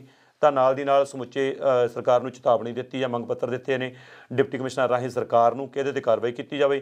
ਉਹਨਾਂ ਨੇ ਕੁਝ ਕੁ ਇਨਕੁਆਇਰੀ ਵੀ ਲਾਈ ਹੈ। ਤਾਂ ਬੀਤੇ ਕੱਲ੍ਹ ਅਸੀਂ 2 ਦਿਨ ਪਹਿਲਾਂ ਮਾਨਸਾ ਦੇ ਵਿੱਚ ਸਾਰੀਆਂ ਜਥੇਬੰਦੀਆਂ ਨੇ ਇਸ ਗੱਲ ਦਾ ਨੋਟਿਸ ਲਿੱਤਾ ਹੈ। ਵੱਖ-ਵੱਖ ਕਿਸਾਨ ਮਜ਼ਦੂਰ ਜਥੇਬੰਦੀਆਂ ਨੇ ਬਹੁਤ ਵੱਡਾ ਇਕੱਠ ਕਰਕੇ, ਮਾਰਚ ਕਰਕੇ DC ਰਾਹੀਂ ਮੰਗ ਪੱਤਰ ਭੇਜਿਆ ਕਿ ਉਸ ਨੂੰ ਜਿਹੜਾ ਬਰਖਾਸਤ ਕੀਤਾ ਜਾਵੇ, ਉਹਦੇ 'ਤੇ ਯੋਗ ਕਾਰਵਾਈ ਕਰਕੇ ਉਹਨੂੰ ਜੇਲ੍ਹ ਦੇ ਵਿੱਚ ਡੱਕਿਆ ਜਾਵੇ, ਜਿਹੜਾ ਗੈਰ ਮਨੁੱਖੀ ਤਸ਼ੱਦਦ ਪੰਜਾਬ ਦੀਆਂ ਲੜਕੀਆਂ ਤੇ ਲੜਕਿਆਂ 'ਤੇ ਕਰਦਾ ਹੈ। ਪੰਜਾਬ ਦੀਆਂ ਜਥੇਬੰਦੀਆਂ ਕਦੇ ਵੀ ਇਸ ਗੱਲ ਦੀ ਇਜਾਜ਼ਤ ਨਹੀਂ ਦੇ ਰਹੀਆਂ ਕਿ ਇਹਨਾਂ ਰੁਜ਼ਗਾਰ ਮੰਗਦੇ ਲੋਕਾਂ ਨੂੰ ਰੁਜ਼ਗਾਰ ਦੀ ਥਾਂ 'ਤੇ ਇਸ ਤਰੀਕੇ ਦੇ ਨਾਲ ਡੰਡਾ ਦਿੱਤਾ ਜਾਵੇ। ਜੀ, ਪੰਜਾਬ ਦੀ ਕਾਂਗਰਸ ਸਰਕਾਰ ਨੇ ਆਪਦੇ ਸਭ ਤੋਂ ਵੱਡੇ ਚਿਹਰੇ ਨੂੰ, ਮੁੱਖ ਮੰਤਰੀ ਕੈਪਟਨ ਅਮਰਿੰਦਰ ਸਿੰਘ ਨੂੰ ਬਦਲ ਕੇ ਸਰਦਾਰ ਚਰਨਜੀਤ ਸਿੰਘ ਚੰਨੀ ਨੂੰ ਲਾਇਆ, ਅਤੇ ਉਵੇਂ ਜੁਕਰੀ ਪੰਜਾਬ ਦੇ ਸਿੱਖਿਆ ਮੰਤਰੀ ਵਿਜੇਂਦਰ ਸਿੰਗਲਾ ਨੂੰ ਬਦਲ ਕੇ ਪ੍ਰਗਟ ਸਿੰਘ ਨੂੰ ਨਵਾਂ ਸਿੱਖਿਆ ਮੰਤਰੀ ਲਾਇਆ। ਪਿਛਲੇ 2-3 ਮਹੀਨੇ ਹੋ ਗਏ, ਕੋਈ ਨੀਤੀ ਬਦਲੀ, ਕੋਈ ਆਸ ਬੱਝੀ? ਮੈਨੂੰ ਲੱਗਦਾ ਕਿ ਲਾਇਆ ਨਹੀਂ, ਅਸਲ ਦੇ ਵਿੱਚ ਲੋਕਾਂ ਨੇ ਮਤਲਬ, ਜਾਂ ਬੇਰੁਜ਼ਗਾਰਾਂ ਨੇ, ਜਾਂ ਪੰਜਾਬ ਦੇ ਸੰਘਰਸ਼ੀ ਲੋਕਾਂ ਨੇ ਇੱਕ ਮਾਹੌਲ ਇੱਦਾਂ ਦਾ ਖੜਾ ਕਰਤਾ ਕਿ ਉਹਨਾਂ ਕੋਲ ਕੋਈ ਆਪਸ਼ਨ ਨਹੀਂ ਬਚੀ। ਕੈਪਟਨ ਅਮਰਿੰਦਰ ਸਿੰਘ ਦਾ ਚਿਹਰਾ, ਕੈਪਟਨ ਅਮਰਿੰਦਰ ਸਿੰਘ ਦਾ ਜਿਹੜਾ ਲੋਕਾਂ 'ਚ ਨਾਂ ਵਿਚਰਨ ਦਾ, ਲੋਕਾਂ ਤੋਂ ਦੂਰ ਰਹਿਣ ਦਾ ਸੀਗਾ। ਬਾਰ-ਬਾਰ ਪਟਿਆਲੇ ਦੇ ਵਿੱਚ ਪੰਜਾਬ ਦੇ ਖਾਸ ਕਰਕੇ ਬੇਰੁਜ਼ਗਾਰ ਅਧਿਆਪਕ ਜਾਂ ਜਥੇਬੰਦੀਆਂ ਮੋਤੀ ਮਹਿਲ ਜਾਂਦੀਆਂ ਸੀ, ਤਾਂ ਸਰਕਾਰ, ਇਹਨਾਂ ਦੀ ਕੇਂਦਰੀ ਕਮੇਟੀ ਨੇ ਸੋਚਿਆ ਕਿ ਕਿਉਂ ਨਾ ਇਹਨਾਂ ਦਾ ਇੱਕ ਵਾਰ ਧਿਆਨ ਭਟਕਾ ਕੇ ਇਹ ਕਹਿ ਦਈਏ ਕਿ ਉਹ ਜੋ ਘਟੀਆ ਬੰਦਾ ਸੀ ਉਹਨੂੰ ਪਾਸੇ ਕਰਤਾ। ਆਹ ਚੰਨੀ ਹੈ ਜਿਹੜਾ, ਦੇਖੋ ਜੀ, ਇਹ ਤਾਂ ਤੁਹਾਡਾ ਆਮ ਦਾ ਬੰਦਾ ਹੈਗਾ, ਇਹ ਭੰਗੜੇ ਵੀ ਪਾਉਂਦਾ, ਇਹ ਨੱਚਦਾ ਵੀ ਹੈ, ਇਹ ਉਹ ਜੂਸ ਵੀ ਕੱਢਦਾ ਹੈ, ਉਹ ਸਾਰਾ ਕੁਝ ਕਰਦਾ, ਤੁਹਾਡਾ ਬੰਦਾ ਹੈ ਜੀ, ਤੁਹਾਡੇ ਵਰਗਾ ਹੈ। ਅਸੀਂ ਉਹਦੀ ਥਾਂ 'ਤੇ ਬਦਲ ਕੇ ਆਹ ਬੰਦਾ ਦੇਤਾ। ਇਸੇ ਤਰ੍ਹਾਂ ਵਿਜੇਂਦਰ ਤਾਂ ਗਾਲਾਂ ਕੱਢਦਾ ਜੀ। ਇਹ ਵਿਜੇਂਦਰ ਖੁਦ ਜਾ ਕੇ ਪਿੱਟਿਆ ਇਸ ਗੱਲ 'ਤੇ ਕਿ ਮੈਨੂੰ ਤਾਂ ਜੀ ਕੋਠੀ 'ਚ ਨਹੀਂ ਵੜਨ ਦਿੱਤਾ। 9 ਮਹੀਨੇ 3 ਦਿਨ ਆਪਣੀ ਆਪ ਦੀ ਰਿਹਾਇਸ਼ 'ਤੇ ਨਹੀਂ ਵੜ ਸਕਿਆ ਉਹ, ਜਿੱਥੇ ਉਹਨੇ ਖੁਦ ਆਉਣਾ ਹੁੰਦਾ ਸੀ। ਵਿਧਾਨ ਸਭਾ ਹਲਕਾ ਸੰਗਰੂਰ ਦੇ ਵਿੱਚ, ਸੰਗਰੂਰ ਉਹਨਾਂ ਦੀ ਜਿਹੜੀ ਹਰੀਪੁਰਾ ਬਸਤੀ ਕੋਲੇ ਆਪਦੀ ਰੈਜ਼ੀਡੈਂਸ ਹੈ ਬਣਾਇਆ ਹੋਇਆ, ਜਿੱਥੇ ਆਪਦੇ ਜ਼ਿਲ੍ਹੇ ਦਾ ਦਫ਼ਤਰ ਬਣਾਇਆ, ਤਾਂ ਉੱਥੇ ਅਸੀਂ ਜਦੋਂ ਘੇਰ ਕੇ ਬੈਠ ਗਏ ਤਾਂ 9 ਮਹੀਨੇ 3 ਦਿਨ ਆਪਦੀ ਕੋਠੀ 'ਚ ਨਹੀਂ ਆ ਸਕਿਆ। ਅਸੀਂ ਘੇਰ ਕੇ ਰੱਖਿਆ, ਤਾਂ ਚੀਕ ਮਾਰੀ ਇਸ ਗੱਲ 'ਤੇ। ਉਹਦੇ ਹਲਕੇ 'ਚ ਜਾ ਕੇ ਲੋਕਾਂ ਨੂੰ ਦੱਸਿਆ ਕਿ ਵਿਜੇਂਦਰ ਸਿੰਗਲਾ ਜੀ ਜਿਹੜੇ ਤੁਹਾਡੇ ਵਿਧਾਇਕ ਨੇ, ਮੰਤਰੀ ਨੇ, ਅਸਲ ਦੇ ਵਿੱਚ ਗਾਲ ਮੰਤਰੀ ਹੈ। ਫਿਰ ਲੋਕ ਪੁੱਛਦੇ ਕਿ ਮੰਤਰੀ ਕੋਈ ਮਹਿਕਮਾ ਹੁੰਦਾ ਹੈ, ਫਾਈਨਾਂਸ ਦਾ ਹੁੰਦਾ ਹੈ, ਕੋਈ ਖਜ਼ਾਨੇ ਦਾ ਹੁੰਦਾ ਹੈ, ਕੋਈ ਸਿੱਖਿਆ ਦਾ ਹੁੰਦਾ ਹੈ, ਕੋਈ ਹੋਰ ਹੁੰਦੇ ਨੇ, ਕੋਈ ਖੇਤੀਬਾੜੀ ਹੁੰਦਾ, ਇਹ ਗਾਲ ਮੰਤਰੀ ਕਿਵੇਂ? ਇਹ ਤਾਂ ਸਿੱਖਿਆ ਮੰਤਰੀ ਹੈ। ਫਿਰ ਉਹਨੂੰ ਦੱਸਿਆ ਕਿ ਜਿਹੜਾ ਮੰਤਰੀ ਸਿੱਖਿਆ ਦਾ ਮੰਤਰੀ ਹੋ ਕੇ ਗਾਲਾਂ ਕੱਢੂ ਅਧਿਆਪਕਾਂ ਨੂੰ, ਜਿਵੇਂ ਬਰਨਾਲੇ ਦੇ ਵਿੱਚ ਸਾਡੇ ਨਾਲ ਬਿਹੇਵ ਕੀਤਾ, ਤਾਂ ਫਿਰ ਉਹਨੂੰ ਗਾਲ ਮੰਤਰੀ ਕਿਹਾ ਜਾਊ ਨਾ। ਤਾਂ ਲੋਕਾਂ ਨੇ ਸਾਡੇ ਇਸ ਗੱਲ 'ਤੇ ਬਹੁਤ ਪਿੱਠ ਥਾਪੜੀ, ਉਹਦੇ ਹਲਕੇ ਦੇ ਪਿੰਡਾਂ ਵਿੱਚ ਜਾ ਕੇ ਦੱਸੀ, ਤਾਂ ਚੀਕ ਮਾਰ ਕੇ ਉਹਨੇ ਆਪਣਾ ਮਹਿਕਮਾ ਛੱਡਤਾ। ਅਤੇ ਫਿਰ ਪ੍ਰਗਟ ਸਿੰਘ ਕਹਿੰਦਾ ਜੀ ਮੈਂ ਬਹੁਤ ਭਲਾ, ਮੈਂ ਬਹੁਤ ਵਧੀਆ ਬੰਦਾ, ਇਹ ਮਹਿਕਮਾ ਮੈਨੂੰ ਦੇ ਦਿਓ, ਮੈਂ ਕਾਬਲ ਬੰਦਾ ਹੈਗਾ। ਸਾਨੂੰ ਵੀ ਲੱਗਿਆ ਕਿ ਯਾਰ ਖਿਡਾਰੀ ਬੰਦਾ ਹੈਗਾ, ਖੇਡਾਂ ਵਾਲਾ ਬੰਦਾ ਹੈ, ਅਤੇ ਖੇਡਾਂ ਵਾਲੇ ਬੇਈਮਾਨ ਜੇ ਨਹੀਂ ਹੁੰਦੇ, ਜਿਵੇਂ ਆਮ ਗੱਲ ਜੀ ਹੁੰਦੀ ਹੈ ਕਿ ਮਤਲਬ ਜਿਵੇਂ ਬਾਹਰੋਂ ਨੇ ਵਿੱਚੋਂ ਵੀ ਉਵੇਂ ਹੁੰਦੇ ਆ। ਤਾਂ ਸਾਨੂੰ ਲੱਗਿਆ ਕਿ ਬਹੁਤ ਚੰਗਾ ਹੈ। ਪਰ ਉਸ ਨੇ ਜਦੋਂ ਅਸੀਂ ਉਹਦੇ ਹਲਕੇ 'ਚ ਜਾ ਕੇ ਬੇਨਤੀ ਕੀਤੀ 1-2 ਵਾਰ ਵਧੀਆ ਜੀ ਗੱਲ ਕਰਕੇ, ਅਤੇ ਉਹ ਵੀ ਇਹਨਾਂ ਗੱਲਾਂ 'ਤੇ ਉਤਰਿਆ ਆ। ਤਾਂ ਹੁਣ ਉਹਦੇ ਦੋਨੇ ਕੋਠੀ ਦੇ ਘਰ ਨੂੰ ਜਿਹੜੇ ਰਸਤੇ ਜਾਂਦੇ ਨੇ, ਦੋਵੇਂ ਰਸਤੇ ਬੰਦ ਨੇ। ਉਹ ਹਾਈਪਰ ਹੋ ਜਾਂਦਾ ਮਾੜੇ ਜਿਹੇ 'ਚ, ਪਤਾ ਨਹੀਂ ਕੀ ਉਹਨੂੰ, ਸਾਨੂੰ ਤਾਂ ਲੱਗਦਾ ਸੀ ਕਿ ਸਿਆਣਾ ਹੋਊਗਾ ਉਹ, ਤਾਂ ਉਹਦੀ ਵੀ ਹਾਲਤ ਇਹੀ ਹੈ। ਕਈ ਵਾਰੀ ਤਾਂ ਉਹ ਮੈਂ ਕਿੱਦਾਂ ਸ਼ਬਦ ਇੱਦਾਂ ਦੇ ਜਿਹੜੇ ਨਹੀਂ ਬੋਲਣੇ ਚਾਹੀਦੇ ਸਾਨੂੰ, ਅੱਧੀ ਗੱਲ ਤੋਂ ਸਮਝ ਜਾਂਦੇ ਹਾਂ ਅਸੀਂ, ਇੱਦਾਂ ਦੇ ਸ਼ਬਦ ਬੋਲ ਜਾਂਦਾ ਉਹ। ਤਾਂ ਉਹਦੀ ਕੋਠੀ ਅੱਗੇ ਜਾ ਕੇ ਦੀਵਾਲੀ ਵਾਲੇ ਦਿਨ ਅਸੀਂ ਰਾਤ ਨੂੰ ਦੀਵਾਲੀ ਮੌਕੇ ਕਿਹਾ ਕਿ ਸਾਡੀ ਦੀਵਾਲੀ ਕਾਹਦੀ ਹੈ, ਸਾਡੀ ਤਾਂ ਕਾਲੀ ਦੀਵਾਲੀ ਹੈ, ਸਾਡੇ ਘਰਾਂ ਦੇ ਵਿੱਚ ਸੋਗ ਹੈਗਾ, ਜੇ ਸਾਡੇ ਘਰਾਂ ਦੇ ਵਿੱਚ ਦੀਵੇ 'ਚ ਤੇਲ ਪਾਉਣ ਜੋਗੀ ਸਾਡੀ ਤਾਕਤ ਹੋਊ, ਸਾਡੀ ਦੀਵਾਲੀ ਤਾਂ ਫੇਰ ਹੈ। ਤਾਂ ਉਹਦੀ ਕੋਠੀ ਅੱਗੇ ਰਾਤ ਨੂੰ ਬੈਠੇ ਰਹੇ, ਕੋਈ ਉਸ ਸਾਰੀ ਨਹੀਂ ਲੈਤੀ। ਹੁਣ ਉਹਦੀ ਕੋਠੀ ਅੱਗੇ ਉਹਦੇ ਸ਼ਹਿਰ ਦੇ ਵਿੱਚ 119 ਦਿਨਾਂ ਤੋਂ ਪੱਕਾ ਧਰਨਾ ਚੱਲਦਾ, ਟੈਂਕੀ 'ਤੇ ਸਾਡੇ 2 ਸਾਥੀ ਬੈਠੇ ਹੋਏ ਨੇ, ਹਜੇ ਤੱਕ ਉਸਨੇ ਵਿੜਕ ਨਹੀਂ ਲੈਤੀ। ਤਾਂ ਪ੍ਰਗਟ ਸਿੰਘ ਜਿੰਨਾ ਕੁ ਲੱਗਦਾ ਸੀ ਪਿਛਲੇ ਸਮਿਆਂ ਦੇ ਵਿੱਚ ਮਾਰਕੀਟ ਦੇ ਵਿੱਚ ਆ ਚੁੱਕਿਆ ਕਿ ਪ੍ਰਗਟ ਸਿੰਘ ਵੀ ਨਖਿੱਧ ਸਾਬਤ ਹੋ ਚੁੱਕਿਆ ਹੈਗਾ, ਕਿਉਂਕਿ ਜਿਹੜੀਆਂ ਇਹਨਾਂ ਦੀ ਕਾਂਗਰਸ ਸਰਕਾਰ ਲੰਬਾ ਸਮਾਂ ਕਾਂਗਰਸ ਸਰਕਾਰ ਨੇ ਪੰਜਾਬ ਦੇ ਵਿੱਚ ਰਾਜ ਕੀਤਾ, ਉਹ ਜਿਹੜੀਆਂ ਨੀਤੀਆਂ ਬਣਾ ਕੇ ਸਿੱਖਿਆ ਦਾ ਢਾਂਚਾ ਤਹਿਸ ਨਹਿਸ ਕੀਤਾ, ਬਹੁਤ ਔਖਾ ਹੈਗਾ। ਪੂਰੇ ਜੇ ਕੋਈ ਸਖਤਾਈ ਨਾਲ ਫੈਸਲੇ ਲੈਣੇ ਚਾਹੂਗਾ ਉਦੋਂ ਤੱਕ ਜ਼ਰੂਰ ਕੀਤਾ ਹੈ, ਜਦੋਂ ਤੱਕ ਇਹਨੂੰ ਸਿੱਖਿਆ ਮੰਤਰੀ ਨਹੀਂ ਬਣਾਇਆ ਗਿਆ। ਤੇ ਪ੍ਰਗਟ ਸਿੰਘ ਦੇ ਨਾਲ ਰਲ ਕੇ ਗੱਲ ਕਰਦਾ ਰਿਹਾ ਕਿ ਕਾਂਗਰਸ ਸਰਕਾਰ ਬਹੁਤ ਮਾੜਾ ਕਰ ਰਹੀ ਹੈ, ਸਾਨੂੰ ਮੌਕਾ ਦਿੱਤਾ ਜਾਵੇ, ਅਸੀਂ ਪੰਜਾਬ ਨੂੰ ਸੁਧਾਰਾਂਗੇ। ਪਰ ਸੁਧਾਰ ਉਹ ਆਪਣੇ ਘਰਾਂ ਨੂੰ ਰਹੇ ਨੇ। ਅਰਬਾਂ ਖਰਬਾਂ ਰੁਪਈਏ ਸਾਰਾ ਲਾਟਰੀ ਦਾ ਧੰਦਾ ਉੱਥੇ ਚੱਲ ਰਿਹਾ, ਉਹਨਾਂ ਵੱਲੋਂ ਚੱਲ ਰਿਹਾ, ਜਿਹੜਾ ਉੱਥੇ ਹੋਰ 1-2 ਨੰਬਰ ਦੇ ਕੰਮ ਚੱਲਦੇ ਆ, ਇੱਦਾਂ 'ਚ ਸਿੱਖਿਆ ਮੰਤਰੀ ਸਾਹਿਬ ਫਿਰ ਹੋ ਚੁੱਕੇ ਨੇ। ਤੁਸੀਂ ਗੱਲ ਟੈਂਕੀਆਂ ਦੀ ਕਰ ਦਿੱਤੀ ਹੈ। ਸੁਖਵਿੰਦਰ ਜੀ, ਤੁਹਾਡੇ ਅਧਿਆਪਕ ਇੰਨਾ ਕਿੱਥੋਂ ਜਨੂੰਨ ਲੈ ਕੇ ਆਉਂਦੇ ਹੋ? ਕਦੇ ਟੈਂਕੀਆਂ 'ਤੇ ਇੰਨੇ ਦਿਨ ਬੈਠੇ ਰਹਿੰਦੇ ਹੋ, ਨਹਿਰਾਂ 'ਚ ਛਾਲਾਂ ਮਾਰ ਦਿੰਦੇ ਹੋ, ਐਡਾ ਵੱਡਾ ਵਿਰੋਧ, ਸਾਰਾ ਕੁਛ ਕਿਵੇਂ ਝੱਲ ਲੈਂਦੇ ਹੋ? ਦਸੰਬਰ ਮਹੀਨਾ ਚੱਲ ਰਿਹਾ, ਉਹ ਦਿਨ ਚੱਲ ਰਹੇ ਨੇ ਜਦੋਂ ਛੋਟੇ ਸਾਹਿਬਜ਼ਾਦਿਆਂ ਨੂੰ ਸ਼ਹੀਦ ਕੀਤਾ ਗਿਆ। ਵੱਡੇ ਸਾਹਿਬਜ਼ਾਦੇ ਜੰਗ ਦੇ ਵਿੱਚ ਸ਼ਹੀਦ ਹੋਏ ਹੈ, ਤਾਂ ਉਹਨਾਂ ਕੋਲ ਵੀ ਇੱਕ ਜਜ਼ਬਾ ਸੀ, ਇੱਕ ਜਨੂੰਨ ਸੀ ਕਿ ਹੱਕ ਸੱਚ ਇਨਸਾਫ ਲਈ ਲੜਨਾ ਹੈ, ਕਿਸੇ ਜਾਬਰ ਅੱਗੇ ਝੁਕਣਾ ਨਹੀਂ, ਕਿਸੇ ਤੋਂ ਡਰਨਾ ਨਹੀਂ। ਤਾਂ ਪੇਸ਼ੀਆਂ ਵੀ ਪੈਂਦੀਆਂ ਨੇ, ਸ਼ਹੀਦੀਆਂ ਹੋਈਆਂ ਨੇ। ਤਾਂ ਅੱਜ ਸਾਡੇ ਕੋਲ ਪੰਜਾਬ ਦੇ ਵਿੱਚ ਨੌਜਵਾਨਾਂ ਕੋਲ ਬਹੁਤ ਵੱਡੀ ਸਿੱਖਿਆ ਹੈ। ਸਾਡੇ ਕੋਲ 17-18 ਸਾਲ ਦਾ ਕਰਤਾਰ ਸਿੰਘ ਸਰਾਭਾ ਹੈ, ਸਾਡੇ ਕੋਲ 23 ਸਾਲ ਦਾ ਭਗਤ ਸਿੰਘ ਹੈ, ਸਾਡੇ ਕੋਲ ਬਾਬਾ ਜ਼ੋਰਾਵਰ ਸਿੰਘ ਫਤਿਹ ਸਿੰਘ ਨੇ, ਸਾਡੇ ਕੋਲ ਬਾਬਾ ਬੰਦਾ ਸਿੰਘ ਬਹਾਦਰ ਵਰਗੇ ਨੇ, ਕਿ ਹੱਕ ਸੱਚ ਇਨਸਾਫ ਲਈ ਲੜਨ ਵਾਲੇ ਲੋਕ ਕਦੇ ਫਿਰ ਸਰੀਰਕ ਮੁਸ਼ਕਲਾਂ ਨਹੀਂ ਝੱਲਦੇ, ਉਹਨਾਂ ਨੂੰ ਗਿਣਦੇ ਨਹੀਂ। ਤਾਂ ਸਾਡੇ ਸਾਥੀ ਟੈਂਕੀ 'ਤੇ ਬੈਠੇ ਹੋਏ ਨੇ, ਬਿਲਕੁਲ ਜਾ ਕੇ ਚੈੱਕ ਕਰ ਲਓ। ਅੱਜ ਵੀ ਠੰਡੇ ਬੁਰਜ ਵਾਲੀ ਗੱਲ ਹੈ, ਜੇ ਤੁਸੀਂ ਜਾ ਕੇ ਜਲੰਧਰ ਦੇ ਵਿੱਚ ਦੇਖੋਗੇ ਤਾਂ ਅਨੇਕਾਂ ਵਾਰ ਸਾਡੀਆਂ ਲੜਕੀਆਂ, ਸਿੱਖਿਆ ਮੰਤਰੀ ਜੇ ਉੱਠਿਆ ਨਹੀਂ ਹੁੰਦਾ ਸ਼ੁੱਕਰਵਾਰ ਸ਼ਨੀਵਾਰ ਐਤਵਾਰ ਆਪਣੇ ਘਰੇ ਹੁੰਦਾ ਹੈਗਾ ਜਲੰਧਰ ਦੇ ਵਿੱਚ, ਤਾਂ ਉਹ ਹਜੇ ਉੱਠਿਆ ਨਹੀਂ ਹੁੰਦਾ, ਉਹਦੀ ਜਾ ਕੇ ਦੋਨੇ ਪਾਸੇ ਕੋਠੀਆਂ ਦੇ ਗੇਟ ਬੰਦ ਕਰ ਲੈਂਦੀਆਂ ਨੇ। ਤਾਂ ਉੱਥੇ ਪੁਲਿਸ ਜਾ ਕੇ ਜਬਰ ਵੀ ਕਰਦੀ ਹੈ, ਘੜੀਸਦੀ ਵੀ ਹੈ, ਭੁੱਖਣ ਭਾਣੇ। ਉੱਥੇ ਟੈਂਕੀਆਂ 'ਤੇ ਸਾਡੇ ਸਾਥੀ ਬੈਠੇ ਆ, ਮੋਰਚਾ ਪੱਕਾ ਮੋਰਚਾ ਲਾ ਕੇ 9.5 ਮਹੀਨੇ ਸਿੱਖਿਆ ਮੰਤਰੀ ਦੇ ਵਿਜੇ ਇੰਦਰ ਸਿੰਗਲਾ ਦੇ ਰੱਖਿਆ, ਹੁਣ ਉਹਦੇ ਕੋਲੇ ਚੱਲ ਰਿਹਾ। ਤਾਂ ਇਹ ਇੱਕ ਸਾਡੇ ਪੰਜਾਬ ਦੀ ਜਿਹੜੀ ਵਿਰਾਸਤ ਹੈ, ਕਿਉਂਕਿ ਸਾਡੀ ਮਿੱਟੀ ਹੈ, ਸਾਡੀ ਮਿੱਟੀ ਦੀ ਖਾਸਲਤ ਹੈ। ਸਾਡੀ ਮਿੱਟੀ ਖਾਲੀ ਹੱਥ ਲੜਾਈ ਲੜ ਕੇ ਵੀ ਜੰਗ ਜਿੱਤ ਕੇ ਆਉਂਦੀ ਹੈ। ਤੁਸੀਂ ਦੇਖਿਆ ਕਿ ਕੋਈ ਹਥਿਆਰ ਨਹੀਂ ਸੀ, ਸਾਡਾ ਕਿਸਾਨੀ ਸੰਘਰਸ਼ ਜਿੱਤਿਆ ਗਿਆ, ਕਾਲੇ ਕਾਨੂੰਨ ਰੱਦ ਕਰਾਏ ਨੇ। ਤਾਂ ਅਸੀਂ ਵੀ ਉੱਥੇ ਇਸ ਗੱਲ 'ਤੇ ਬੈਠੇ ਹਾਂ ਕਿ ਸਾਡਾ ਇਤਿਹਾਸ ਹੈ, ਅਸੀਂ ਉਹਨੂੰ ਦੁਹਰਾ ਰਹੇ ਹਾਂ। ਇਹ ਸਾਡੀ ਮਿੱਟੀ ਦੀ ਖਾਸਲਤ ਹੈ ਜਿਹੜੀ ਸਾਨੂੰ ਆਪਣੇ ਹੱਕ ਸੱਚ ਇਨਸਾਫ ਲਈ ਲੜਨ ਵਾਸਤੇ ਪ੍ਰੇਰਦੀ ਹੈ ਜੀ। ਕਦੇ ਵਿਰੋਧੀ ਧਿਰ ਨੇ ਪਚਕਾਰਿਆ ਵੀ ਹੈ? ਆਮ ਆਦਮੀ ਪਾਰਟੀ ਪੂਰੀ ਤਰ੍ਹਾਂ ਫੇਲ ਹੋ ਚੁੱਕੀ ਹੈ। ਆਮ ਆਦਮੀ ਪਾਰਟੀ ਵਿਰੋਧੀ ਧਿਰ ਦਾ ਰੋਲ ਨਿਭਾਉਂਦੀ ਸੀ। ਪੰਜਾਬ ਦੇ ਲੋਕਾਂ ਦੇ ਵਿੱਚ ਲੱਗਦਾ ਸੀ ਕਿ ਨਵੀਂ ਕੋਈ ਲਹਿਰ ਆਊਗੀ, ਪੰਜਾਬ ਦੇ ਲੋਕਾਂ ਦੀ ਗੱਲ ਕਰੂ। ਦੁੱਖ ਦੀ ਗੱਲ ਹੈ ਕਿ ਅੱਜ ਤੱਕ ਭਗਵੰਤ ਮਾਨ ਜੀ ਕਦੇ ਕਿਸੇ ਧਰਨੇ 'ਚ ਨਹੀਂ ਪਹੁੰਚੇ। ਅਸੀਂ ਉਹਨਾਂ ਦੇ ਸ਼ਹਿਰ ਦੇ ਵਿੱਚ ਧਰਨਾ ਲਾ ਕੇ ਰੱਖਿਆ, 6 ਮਹੀਨੇ DC ਦਫ਼ਤਰ ਦੇ ਗੇਟ 'ਤੇ, 9 ਮਹੀਨੇ ਵਿਜੇ ਇੰਦਰ ਸਿੰਗਲਾ ਦੇ ਗੇਟ 'ਤੇ, 9 ਤੇ 6 15 ਮਹੀਨੇ 23 ਬਣ ਗਏ ਹੈ। 15 ਮਹੀਨੇ ਤਕਰੀਬਨ 1.25 ਸਾਲ ਹੋ ਗਿਆ। 1.25 ਸਾਲ ਦੇ ਵਿੱਚ ਇੱਕ ਵਾਰ ਵੀ ਨਹੀਂ ਆਇਆ। ਉੱਥੋਂ ਹੀ ਸੰਸਦ ਮੈਂਬਰ ਹੈ। ਹਰਪਾਲ ਚੀਮਾ ਜੀ ਉੱਥੋਂ ਜਿਹੜੇ ਨੇਤਾ ਨੇ, ਵਿਰੋਧੀ ਧਿਰ ਦੇ ਨੇਤਾ ਨੇ, ਉਹਨਾਂ ਨੂੰ ਵੀ ਕਦੇ ਆਪਣੇ ਕਚਹਿਰੀ ਤੋਂ ਘਰ ਤੱਕ ਜਾਂਦੇ ਹੋ ਰਸਤੇ ਦੇ ਵਿੱਚ ਵਿਜੇ ਇੰਦਰ ਸਿੰਗਲਾ ਦੀ ਕੋਠੀ ਅੱਗੇ ਬੈਠੇ ਬੇਰੁਜ਼ਗਾਰ ਨਹੀਂ ਦਿਸੇ। ਮੀਤ ਹੇਅਰ ਪੰਜਾਬ ਦੇ ਯੂਥ ਦੇ ਪ੍ਰਧਾਨ ਨੇ ਆਮ ਆਦਮੀ ਪਾਰਟੀ ਦੇ, ਉਹਦੀ ਕੋਠੀ ਦੇ ਗੇਟ 'ਤੇ ਧਰਨਾ ਲਾ ਕੇ ਅਸੀਂ ਕਿਹਾ ਜੀ ਮੀਤ ਸਾਹਿਬ ਤੁਸੀਂ ਬਾਹਰ ਆਓ, ਤੁਸੀਂ ਯੂਥ ਨੂੰ ਰਿਪਰੈਜ਼ੈਂਟ ਕਰਦੇ ਹੋ, ਤੁਸੀਂ ਘਰ ਘਰ ਰੁਜ਼ਗਾਰ ਵਾਲੇ ਵਾਅਦੇ 'ਤੇ ਕਿਉਂ ਨਹੀਂ ਬੋਲਦੇ? ਤਾਂ ਉਸ ਤੋਂ ਬਾਅਦ 'ਚ 1-2 ਵਾਰ ਉਹਨਾਂ ਨੇ ਥੋੜ੍ਹਾ ਬਹੁਤਾ ਮੀਡੀਆ ਦੇ ਵਿੱਚ ਬੋਲਿਆ, ਇਸ ਬਦਲੇ ਧੰਨਵਾਦ ਵੀ ਕੀਤਾ ਹੈ, ਪਰ ਉਹਨਾਂ ਨੇ ਆਪਣੀ ਆਪੋਜੀਸ਼ਨ ਦਾ ਰੋਲ ਨਹੀਂ ਨਿਭਾਇਆ। ਸਗੋਂ ਇਸ ਗੱਲ ਦੀ ਝਾਕ ਕਰਦੇ ਕਿ ਸ਼ਾਇਦ ਪੰਜਾਬ ਦੇ ਜਿਹੜੇ ਲੋਕ ਲੜ ਰਹੇ ਨੇ ਸ਼ਾਇਦ ਕਿਤੇ ਸਾਡੀ ਛਤਰੀ 'ਤੇ ਆ ਜਾਣ, ਸ਼ਾਇਦ ਸਾਡੇ ਪੱਖ 'ਚ ਆ ਜਾਣ, ਸ਼ਾਇਦ ਸਾਡੀ ਗੱਲ ਕਰ ਲੈਣ। ਜਿਨ੍ਹਾਂ ਨੂੰ ਅਸੀਂ 5 ਸਾਲਾਂ ਦੇ ਵਿੱਚ ਦੇਖ ਚੁੱਕੇ ਕਿ ਉਹਨਾਂ ਕੋਲੇ ਆਪੋਜੀਸ਼ਨ ਦਾ ਰੋਲ ਨਿਭਾਉਣ ਦਾ ਮੌਕਾ ਮਿਲਿਆ ਸੀ, ਉਹਦੇ 'ਚੋਂ ਨਾਕਾਮ ਰਹੇ ਨੇ, ਤਾਂ ਭਵਿੱਖ ਦੇ ਵਿੱਚ ਅਸੀਂ ਉਹਦੇ ਤੋਂ ਕੀ ਆਸ ਕਰ ਸਕਦੇ ਹਾਂ। ਇਸ ਕਰਕੇ ਕਾਫੀ ਕੋਸ਼ਿਸ਼ਾਂ ਕੀਤੀਆਂ ਨੇ, ਪਰੰਤੂ ਬੇਰੁਜ਼ਗਾਰ ਇਹ ਗੱਲ ਤੋਂ ਸਮਝਦੇ ਆ ਕਿ ਪਹਿਲਾਂ 73-74 ਸਾਲਾਂ ਦੇ ਵਿੱਚ ਜਿਹੜਾ ਕੁਝ ਪਿਛਲੀਆਂ ਸਰਕਾਰਾਂ ਨੇ ਕੀਤਾ ਹੈ, ਉਹਨਾਂ ਦੇ ਕਰਕੇ ਹੀ ਸਾਡੀ ਕਿਸਾਨੀ ਅੱਜ ਇਹਨਾਂ ਹਾਲਾਤਾਂ 'ਤੇ ਪੁੱਜੀ ਹੈ, ਸਾਡੀ ਜਵਾਨੀ ਇਹਨਾਂ ਹਾਲਾਤਾਂ 'ਚ ਪਹੁੰਚੀ ਹੈ। ਤਾਂ ਇਹਨਾਂ ਤੋਂ ਅਸੀਂ ਕੀ ਆਸ ਕਰ ਸਕਦੇ ਹਾਂ? ਪੂਰਾ ਅਵੇਅਰ ਨੇ। ਬਲਜਿੰਦਰ ਕੌਰ ਵੀ ਇੱਕ ਵਾਰ ਤੁਹਾਡੇ ਧਰਨੇ 'ਚ ਗਈ ਸੀ। ਹੁੰਦਾ ਇਹਨਾਂ ਨੂੰ ਕਿ ਅਸੀਂ ਸਟੇਜ 'ਤੇ ਜਾ ਕੇ ਬੋਲੇ ਆਈਏ ਤਾਂ ਸਾਡੀ ਵਾਹ ਜਾਊਗੀ, ਸਾਡੇ ਪੇਜਾਂ ਦੇ ਅਸੀਂ ਵੀਡੀਓ ਫੋਟੋ ਪਾਵਾਂਗੇ। ਤਾਂ ਅਸੀਂ ਉਹਨਾਂ ਨੂੰ ਇਹ ਗੱਲ ਦੱਸਿਆ ਸੀ ਕਿ ਜੇ ਹਮਦਰਦੀ ਕਰਦੇ ਹੋ ਤਾਂ ਪ੍ਰੈਕਟੀਕਲ ਕਰੋ। ਚਲੋ ਅਸੀਂ ਜੂਨ ਦਾ ਮਹੀਨਾ ਹੈਗਾ, 2.5 ਕਿਲੋਮੀਟਰ ਮੋਤੀ ਮਹਿਲ ਹੈ ਤੇ ਨਾਲ ਤੁਰ ਕੇ ਚੱਲੋ। ਇਹ ਨਹੀਂ ਕਿ ਤੁਸੀਂ ਸਟੇਜ ਤੇ ਆ ਕੇ ਬੋਲ ਗਏ ਕਹਤੇ ਜੀ ਅਸੀਂ ਸਾਡੀ ਸਰਕਾਰ ਬਣਾਓ ਅਸੀਂ, ਕਿਉਂਕਿ ਜਿਹੜੀਆਂ ਸਰਕਾਰਾਂ ਹੁਣ ਤੱਕ ਰਹੀਆਂ ਨੇ ਉਹ ਐ ਕਿ ਕੀ ਬਣੀਆਂ ਨੇ।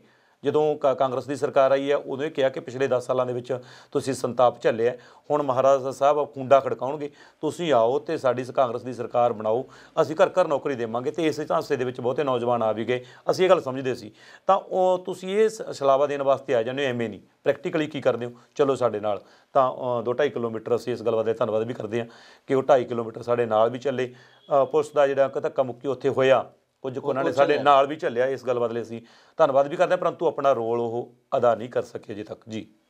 ਅਕਾਲੀ ਦਲ ਪੰਜਾਬ ਦੀ ਮਾਂ ਪਾਰਟੀ ਹੈ, ਉਹਨੇ ਹੱਥ ਫੜਿਆ? ਫਿਲਹਾਲ ਨਹੀਂ, ਕੋਈ ਵੀ ਇੱਦਾਂ ਦਾ ਪ੍ਰੋਗਰਾਮ ਨਹੀਂ ਲੈ ਕੇ ਆਂਦਾ ਗਿਆ ਜਿਹਦੇ ਤੇ ਬਣਦਾ ਹੀ ਇਹ ਸੀ ਕਿ ਪੰਜਾਬ ਦੀ ਨੌਜਵਾਨੀ 58% ਵੋਟ ਪੰਜਾਬ ਦੇ ਵਿੱਚ ਨੌਜਵਾਨ ਵਰਗ ਦੀ ਹੈ ਜੀ, ਜਿਹੜਾ ਕਿਸੇ ਵੀ ਫੈਸਲਿਆਂ ਨੂੰ ਬਦਲਣ ਦੇ ਵਿੱਚ ਜੋ ਸਮਰੱਥਾ ਰੱਖਦਾ ਹੈ। ਤਾਂ ਅਜੇ ਤੱਕ ਕੋਈ ਇੱਦਾਂ ਦਾ ਵਿਸ਼ੇਸ਼ ਬੇਰੁਜ਼ਗਾਰੀ ਦੇ ਮੁੱਦੇ ਨੂੰ ਲੈ ਕੇ, ਬੇਰੁਜ਼ਗਾਰੀ ਭੱਤੇ ਨੂੰ ਲੈ ਕੇ, ਪੰਜਾਬ ਦੇ ਵਿੱਚ ਬੇਰੁਜ਼ਗਾਰ ਅਧਿਆਪਕਾਂ 'ਤੇ ਜਿਹੜੇ ਜ਼ਬਰ ਹੋ ਰਹੇ ਨੇ, ਬੇਰੁਜ਼ਗਾਰਾਂ 'ਤੇ ਜ਼ਬਰ ਹੋ ਰਹੇ ਨੇ, ਉਹਨਾਂ 'ਤੇ ਲੈ ਕੇ ਗਾਲਾਂ ਕੱਢੀਆਂ ਜਾ ਰਹੀਆਂ ਨੇ, ਸਿੱਖਿਆ ਮੰਤਰੀ ਵੱਲੋਂ, DSP ਵੱਲੋਂ ਗੁੰਡਾਗਰਦੀ ਕੀਤੀ ਜਾ ਰਹੀ ਹੈ। ਤਾਂ ਕੋਈ ਵਿਸ਼ੇਸ਼ ਆਪਣੀ ਪਾਰਟੀ ਦੇ ਏਜੰਡੇ ਤੋਂ ਹਟ ਕੇ, ਆਪਣੇ ਚੋਣ ਪ੍ਰਚਾਰ ਤੋਂ ਹਟ ਕੇ ਕੋਈ ਇੱਦਾਂ ਦਾ ਅਜੇ ਤੱਕ ਨਹੀਂ ਕੀਤਾ ਗਿਆ ਜਿਹਦੇ ਤੋਂ ਪੰਜਾਬ ਦੇ ਬੇਰੁਜ਼ਗਾਰ ਇਸ 'ਤੇ ਸੰਤੁਸ਼ਟੀ ਜ਼ਾਹਰ ਕਰਨ। ਮੇਰਾ ਆਖਰੀ ਸਵਾਲ ਸੁਖਵਿੰਦਰ ਜੀ, ਕਿੰਨੀਆਂ ਪੋਸਟਾਂ, ਕਿੰਨੀਆਂ ਅਸਾਮੀਆਂ ਪੰਜਾਬ ਸਰਕਾਰ ਕੱਢ ਦੇਵੇ ਜਿਹਦੇ ਨਾਲ ਤੁਹਾਡਾ ਇਹ ਅੰਦੋਲਨ ਸੰਘਰਸ਼ ਖਤਮ ਹੋ ਜਾਵੇ ਖੁਸ਼ੀ-ਖੁਸ਼ੀ? ਸ਼ਹੀਦ ਆਜ਼ਮ ਸਰਦਾਰ ਭਗਤ ਸਿੰਘ ਨੇ ਇੱਕ ਗੱਲ ਆਖੀ ਸੀ ਕਿ ਤੁਹਾਡੀ ਲੜਾਈ 1000 ਵਾਸਤੇ ਹੈ ਜਾਂ 2000, 10, 20,000 ਵਾਸਤੇ ਹੈ, ਜੇ ਤੁਹਾਨੂੰ ਉਹਦੇ 'ਚ 100 ਮਿਲਦਾ ਫੜ ਕੇ ਜੇਬ 'ਚ ਪਾਲੋ, ਅਗਲੀ ਲੜਾਈ ਫੇਰ ਜਾਰੀ ਰੱਖੋ, ਜੰਗ ਜਾਰੀ ਰੱਖੋ। ਤਾਂ ਸਾਡੀ ਮੰਗ ਘੱਟੋ ਘੱਟ 9000 ਪੋਸਟਾਂ ਦੀ ਹੈ, ਭਾਵੇਂ ਉਹਦੀਆਂ ਕੱਲੀਆਂ SS ਹਿੰਦੀ ਪੰਜਾਬੀ ਦੀਆਂ, ਸਮਾਜਿਕ ਸਿੱਖਿਆ ਹਿੰਦੀ ਪੰਜਾਬੀ ਦੀਆਂ। ਇਹਨਾਂ ਨੇ ਕੁੱਲ ਵਿਸ਼ਿਆਂ ਦੀਆਂ 4182 ਪੋਸਟਾਂ ਦੀ, 85 ਪੋਸਟਾਂ ਦੀ ਗੱਲ, ਅਸੀਂ ਉਹਨਾਂ ਪੋਸਟਾਂ ਨੂੰ ਲੈ ਕੇ ਆਪਣੀ ਜੇਬ 'ਚ ਪਾਉਣੇ ਆ ਕਿ ਇਹ ਪੰਜਾਬ ਦੇ ਬੇਰੁਜ਼ਗਾਰਾਂ ਨੂੰ ਰੁਜ਼ਗਾਰ ਮਿਲੇ। ਅਗਲੀ ਲੜਾਈ ਵਾਸਤੇ ਫੇਰ ਸਾਡੀ ਮੰਗ ਹੈ ਕਿ 9000 ਘੱਟੋ ਘੱਟ ਇਹਨਾਂ ਵਿਸ਼ਿਆਂ ਦੀਆਂ ਜਿੰਨੀਆਂ ਰਹਿ ਗਈਆਂ 45-4700 ਉਹ ਸਾਨੂੰ ਹੋਰ ਦਿੱਤੀਆਂ ਜਾਣ, ਬਾਕੀ ਇਹਦੇ ਬੇਰੁਜ਼ਗਾਰਾਂ ਨੂੰ ਰੁਜ਼ਗਾਰ ਦਿੱਤਾ ਜਾਵੇ। ਅਸੀਂ ਲੜਾਈ ਉਦੋਂ ਤੱਕ ਜਾਰੀ ਰੱਖਾਂਗੇ ਜਦੋਂ ਤੱਕ ਪੰਜਾਬ ਦੇ ਵਿੱਚ ਕਾਂਗਰਸ ਸਰਕਾਰ ਬੈਠੀ ਹੈ, ਆਖਰੀ ਸਮੇਂ ਤੱਕ ਲੜਾਈ ਰੱਖਾਂਗੇ। ਨਾ ਇਸ ਸਰਕਾਰ ਨੇ ਪੰਜਾਬ ਦੇ ਬੇਰੁਜ਼ਗਾਰਾਂ ਨੂੰ ਰੁਜ਼ਗਾਰ ਦਿੱਤਾ ਤਾਂ ਉਹਦੀ ਜਿਹੜੀ ਵੀ ਸਰਕਾਰ ਆਊਗੀ ਅਸੀਂ ਉਹਦੇ ਨਾਲ ਵੀ ਇਹੀ ਦਸਤ ਪੰਜਾ ਲੈ ਕੇ ਚੱਲਾਂਗੇ, ਉਦੋਂ ਤੱਕ ਜਦੋਂ ਤੱਕ ਪੰਜਾਬ ਦੇ ਬੇਰੁਜ਼ਗਾਰ ਅਧਿਆਪਕਾਂ ਨੂੰ ਰੁਜ਼ਗਾਰ ਨਹੀਂ ਮਿਲਦਾ, ਜਦੋਂ ਤੱਕ ਅਸੀਂ ਯੋਗ ਹਾਂ, ਇਸ ਕਤਾਰ ਦੇ ਵਿੱਚ ਖੜ੍ਹੇ ਹਾਂ, ਆਪਣੀ ਲੜਾਈ ਜਾਰੀ ਰੱਖਾਂਗੇ। ਸਵਾਲਾਂ 'ਚੋਂ ਫਿਰ ਇੱਕ ਸਵਾਲ ਮੇਰਾ ਪੈਦਾ ਹੋ ਗਿਆ ਵੀ ਟੈਟ ਵੀ ਪਾਸ ਕਰ ਲਿਆ, B.Ed ਵੀ ਕਰ ਲਈ, ਸਾਰਾ ਕੁਝ ਕਰ ਲਿਆ, ਤੇ ਫਿਰ ਇਹ ਓਵਰੇਜ ਵੀ ਹੋਈ ਜਾਂਦੇ ਆ, ਆਪਦਾ ਉਮਰ ਜਿਹੜੀ ਹੈਗੀ ਆ ਸਰਕਾਰ ਵੱਲੋਂ ਮਿੱਥੀ ਉਹਨੂੰ ਪਾਰ ਕਰੀ ਜਾਂਦੇ ਆ, ਤੇ ਉਹਨਾਂ ਦਾ ਕੀ ਬਣੂ? ਕਾਂਗਰਸ ਨੇ 2017 ਦੇ ਵਿੱਚ ਵਾਅਦਾ ਕੀਤਾ ਸੀ ਕਿ ਘਰ ਘਰ ਨੌਕਰੀ ਦੇਵਾਂਗੇ। ਇਸ ਆਸ ਦੇ ਨਾਲ ਸਰਕਾਰ ਨੂੰ ਬਹੁਤੇ ਬੇਰੁਜ਼ਗਾਰਾਂ ਨੇ ਵੋਟ ਪਾਈ ਕਿ ਅਸੀਂ ਓਵਰੇਜ ਹੋਣ ਵਾਲੇ ਹਾਂ, ਜੇ ਕਾਂਗਰਸ ਸਰਕਾਰ ਆਵੇ ਅਨੁਸਾਰ ਪੋਸਟਾਂ ਕੱਢਦੇ ਸਾਨੂੰ ਨੌਕਰੀਆਂ ਮਿਲ ਜਾਣ। ਪਰੰਤੂ ਜਦੋਂ 4 ਸਾਲ 5 ਸਾਲ ਪੋਸਟਾਂ ਨਹੀਂ ਕੱਢੀਆਂ ਜਾਂ ਕੱਢੀਆਂ ਤਾਂ 150 ਪੋਸਟਾਂ ਕੱਢੀਆਂ, ਬਹੁਤੇ ਕੈਂਡੀਡੇਟ ਇਹਨਾਂ ਕਰਕੇ ਓਵਰੇਜ ਹੋ ਗਏ। ਤੇ ਉਹਨਾਂ ਵੱਲੋਂ ਇਹ ਮੰਗ ਵੀ ਵਾਰ-ਵਾਰ ਸਾਡੇ ਵੱਲੋਂ ਵੀ ਮੰਗ ਰੱਖੀ ਗਈ ਕਿ ਤੁਸੀਂ ਜਿਹੜੀ ਭਰਤੀ ਆਉਣ ਵਾਲੀ ਦੇਣੀ ਹੈ ਤਾਂ ਏਜ ਰਿਲੈਕਸੇਸ਼ਨ ਦੇ ਕੇ ਦਿਓ। ਇਹਦੇ ਸੰਬੰਧੀ ਅਨੇਕਾਂ ਵਾਰ ਬਿਆਨ ਵਿਜੇਂਦਰ ਸਿੰਗਲਾ ਜੀ ਦੇ ਵੀ ਆਏ, ਇਹਦੇ ਸੰਬੰਧੀ ਬਿਆਨ ਅਨੇਕਾਂ ਵਾਰ ਪ੍ਰਗਟ ਸਿੰਘ ਦੇ ਵੀ ਆਏ ਨੇ। ਹਜੇ ਆਉਣ ਵਾਲੇ ਸਮੇਂ 'ਚ ਪਤਾ ਲੱਗੂ ਕਿ ਏਜ ਛੋੜ ਦਿੰਦੇ ਆ ਕਿ ਨਹੀਂ। ਹਾਂ, ਆਉਣ ਵਾਲੇ ਸਮਿਆਂ ਦੇ ਵਿੱਚ ਵੀ ਜੇ ਸਰਕਾਰ ਬਦਲਣ ਤੋਂ ਬਾਅਦ ਵੀ ਅਸੀਂ ਅਯੋਗ ਵੀ ਹੋ ਜਾਂਦੇ ਹਾਂ ਤਾਂ ਬਾਬਾ ਸੋਹਣ ਸਿੰਘ ਭਾਖੜਾ, ਮੈਂ ਪਹਿਲਾਂ ਤੁਹਾਡੇ ਨਾਲ ਗੱਲ ਕਰਕੇ ਹਟਿਆ, ਇੱਕ ਪਾਸੇ ਉਹ ਬਜ਼ੁਰਗ ਹੈ ਅਤੇ ਇੱਕ ਪਾਸੇ 17-18 ਸਾਲ ਦਾ ਕਰਤਾਰ ਸਿੰਘ ਸਰਾਭਾ ਹੈ, ਦੋਨਾਂ ਦੀ ਵੀ ਪੂਰੀ ਜੋਟੀ ਹੈ। ਅਤੇ ਜੇ ਅਸੀਂ ਓਵਰੇਜ ਵੀ ਹੋ ਜਾਣਗੇ, ਪੰਜਾਬ ਦੀ ਨੌਜਵਾਨੀ ਨੂੰ ਇਹ ਰਾਹ ਜ਼ਰੂਰ ਦਿਖਾਉਂਦੇ ਹੋਵਾਂਗੇ ਕਿ ਅਸੀਂ ਪੰਜਾਬ ਛੱਡ ਕੇ ਨਹੀਂ ਜਾਣਾ। ਇੱਕ ਜੰਗਲ ਨੂੰ ਅੱਗ ਲੱਗ ਰਹੀ ਸੀ, ਪੰਛੀ ਛੱਡ ਕੇ ਜਾ ਰਹੇ ਸੀ, ਇੱਕ ਚਿੜੀ ਪਾਣੀ ਚੁੰਝਾਂ ਦੇ ਨਾਲ ਪਾ ਰਹੀ ਸੀ ਕਿ ਮੈਂ ਜੰਗਲ ਨੂੰ ਬੁਝਾਉਣ ਦੀ ਕੋਸ਼ਿਸ਼ ਦੇ ਵਿੱਚ ਹਾਂ। ਇਤਿਹਾਸ ਦੇ ਵਿੱਚ ਇਹ ਨਾਮ ਲਿਖਿਆ ਜਾਵੇ ਕਿ ਜੰਗਲ ਨੂੰ ਬਚਾਉਣ ਵਾਲਿਆਂ ਵਿੱਚ ਵੀ ਸੀ। ਅੱਜ ਨੌਜਵਾਨੀ ਵਿਦੇਸ਼ਾਂ ਨੂੰ ਜਾ ਰਹੀ ਹੈ ਤਾਂ ਅਸੀਂ ਆਉਂਦੇ ਸਮੇਂ ਦੇ ਵਿੱਚ ਜੇਕਰ ਨਹੀਂ ਵੀ ਨੌਕਰੀ ਲੈਂਦੇ, ਜੇ ਓਵਰੇਜ ਵੀ ਹੋ ਜਾਂਦੇ ਹਾਂ ਤਾਂ ਅਸੀਂ ਉਹਨਾਂ ਨੌਜਵਾਨਾਂ ਨੂੰ ਵੀ ਸੱਦਾ ਦੇਵਾਂਗੇ ਕਿ ਆਓ ਆਪਾਂ ਪੰਜਾਬ ਨੂੰ ਬਚਾਉਣਾ। ਅਸੀਂ ਜਹਾਜ਼ਾਂ 'ਤੇ ਚੜ੍ਹ ਕੇ 20 ਲੱਖ 30 ਲੱਖ ਨਾਲ ਲੈ ਕੇ ਵਿਦੇਸ਼ਾਂ ਨੂੰ ਨਹੀਂ ਜਾਣਾ, ਉਸੇ ਦੇ ਨਾਲ ਹੀ ਇੱਥੇ ਆਪਣਾ ਹੱਕ ਮੰਗਣਾ, ਇੱਥੇ ਲੜਾਈ ਲੜਨੀ ਹੈ। ਭਾਵੇਂ ਆਉਣ ਵਾਲੇ ਸਮੇਂ ਦੇ ਵਿੱਚ ਸਾਨੂੰ ਰੁਜ਼ਗਾਰ ਮਿਲੇ ਨਾ ਮਿਲੇ ਤਾਂ ਅਸੀਂ ਪੰਜਾਬ ਦੇ ਵਿੱਚ ਇਸ ਝਿਣਗ ਨੂੰ ਜਾਰੀ ਰੱਖਾਂਗੇ। ਇਹ ਸਨ ਸੁਖਵਿੰਦਰ ਸਿੰਘ ਢਿੱਲਵਾਂ, ਪ੍ਰਧਾਨ ਬੇਰੁਜ਼ਗਾਰ B.Ed ਟੈਟ ਪਾਸ। ਇਹਨਾਂ ਨੇ ਬੜੇ ਵਿਸਥਾਰ ਦੇ ਨਾਲ ਇੰਨਾ ਕੁਝ ਦੱਸਿਆ ਸਾਡੀ ਜਵਾਨੀ ਨੂੰ ਰਾਹ ਵਿਖਾਉਣ ਦਾ, ਜੋ ਸ਼ਾਇਦ ਕਿਸੇ ਹੋਰ ਆਗੂ ਕੋਲੇ ਐਡਾ ਵੱਡਾ ਏਜੰਡਾ ਨਹੀਂ। ਮੈਂ ਲੁਭਾਸ ਸਿੰਘਲਾ ਦੇ ਨਾਲ ਕੁਮਾਰ ਬਿਸ਼ਪਜੀਤ, ਚੈਨਲ 7 ਡੇ ਨਿਊਜ਼ ਬਰਨਾਲਾ।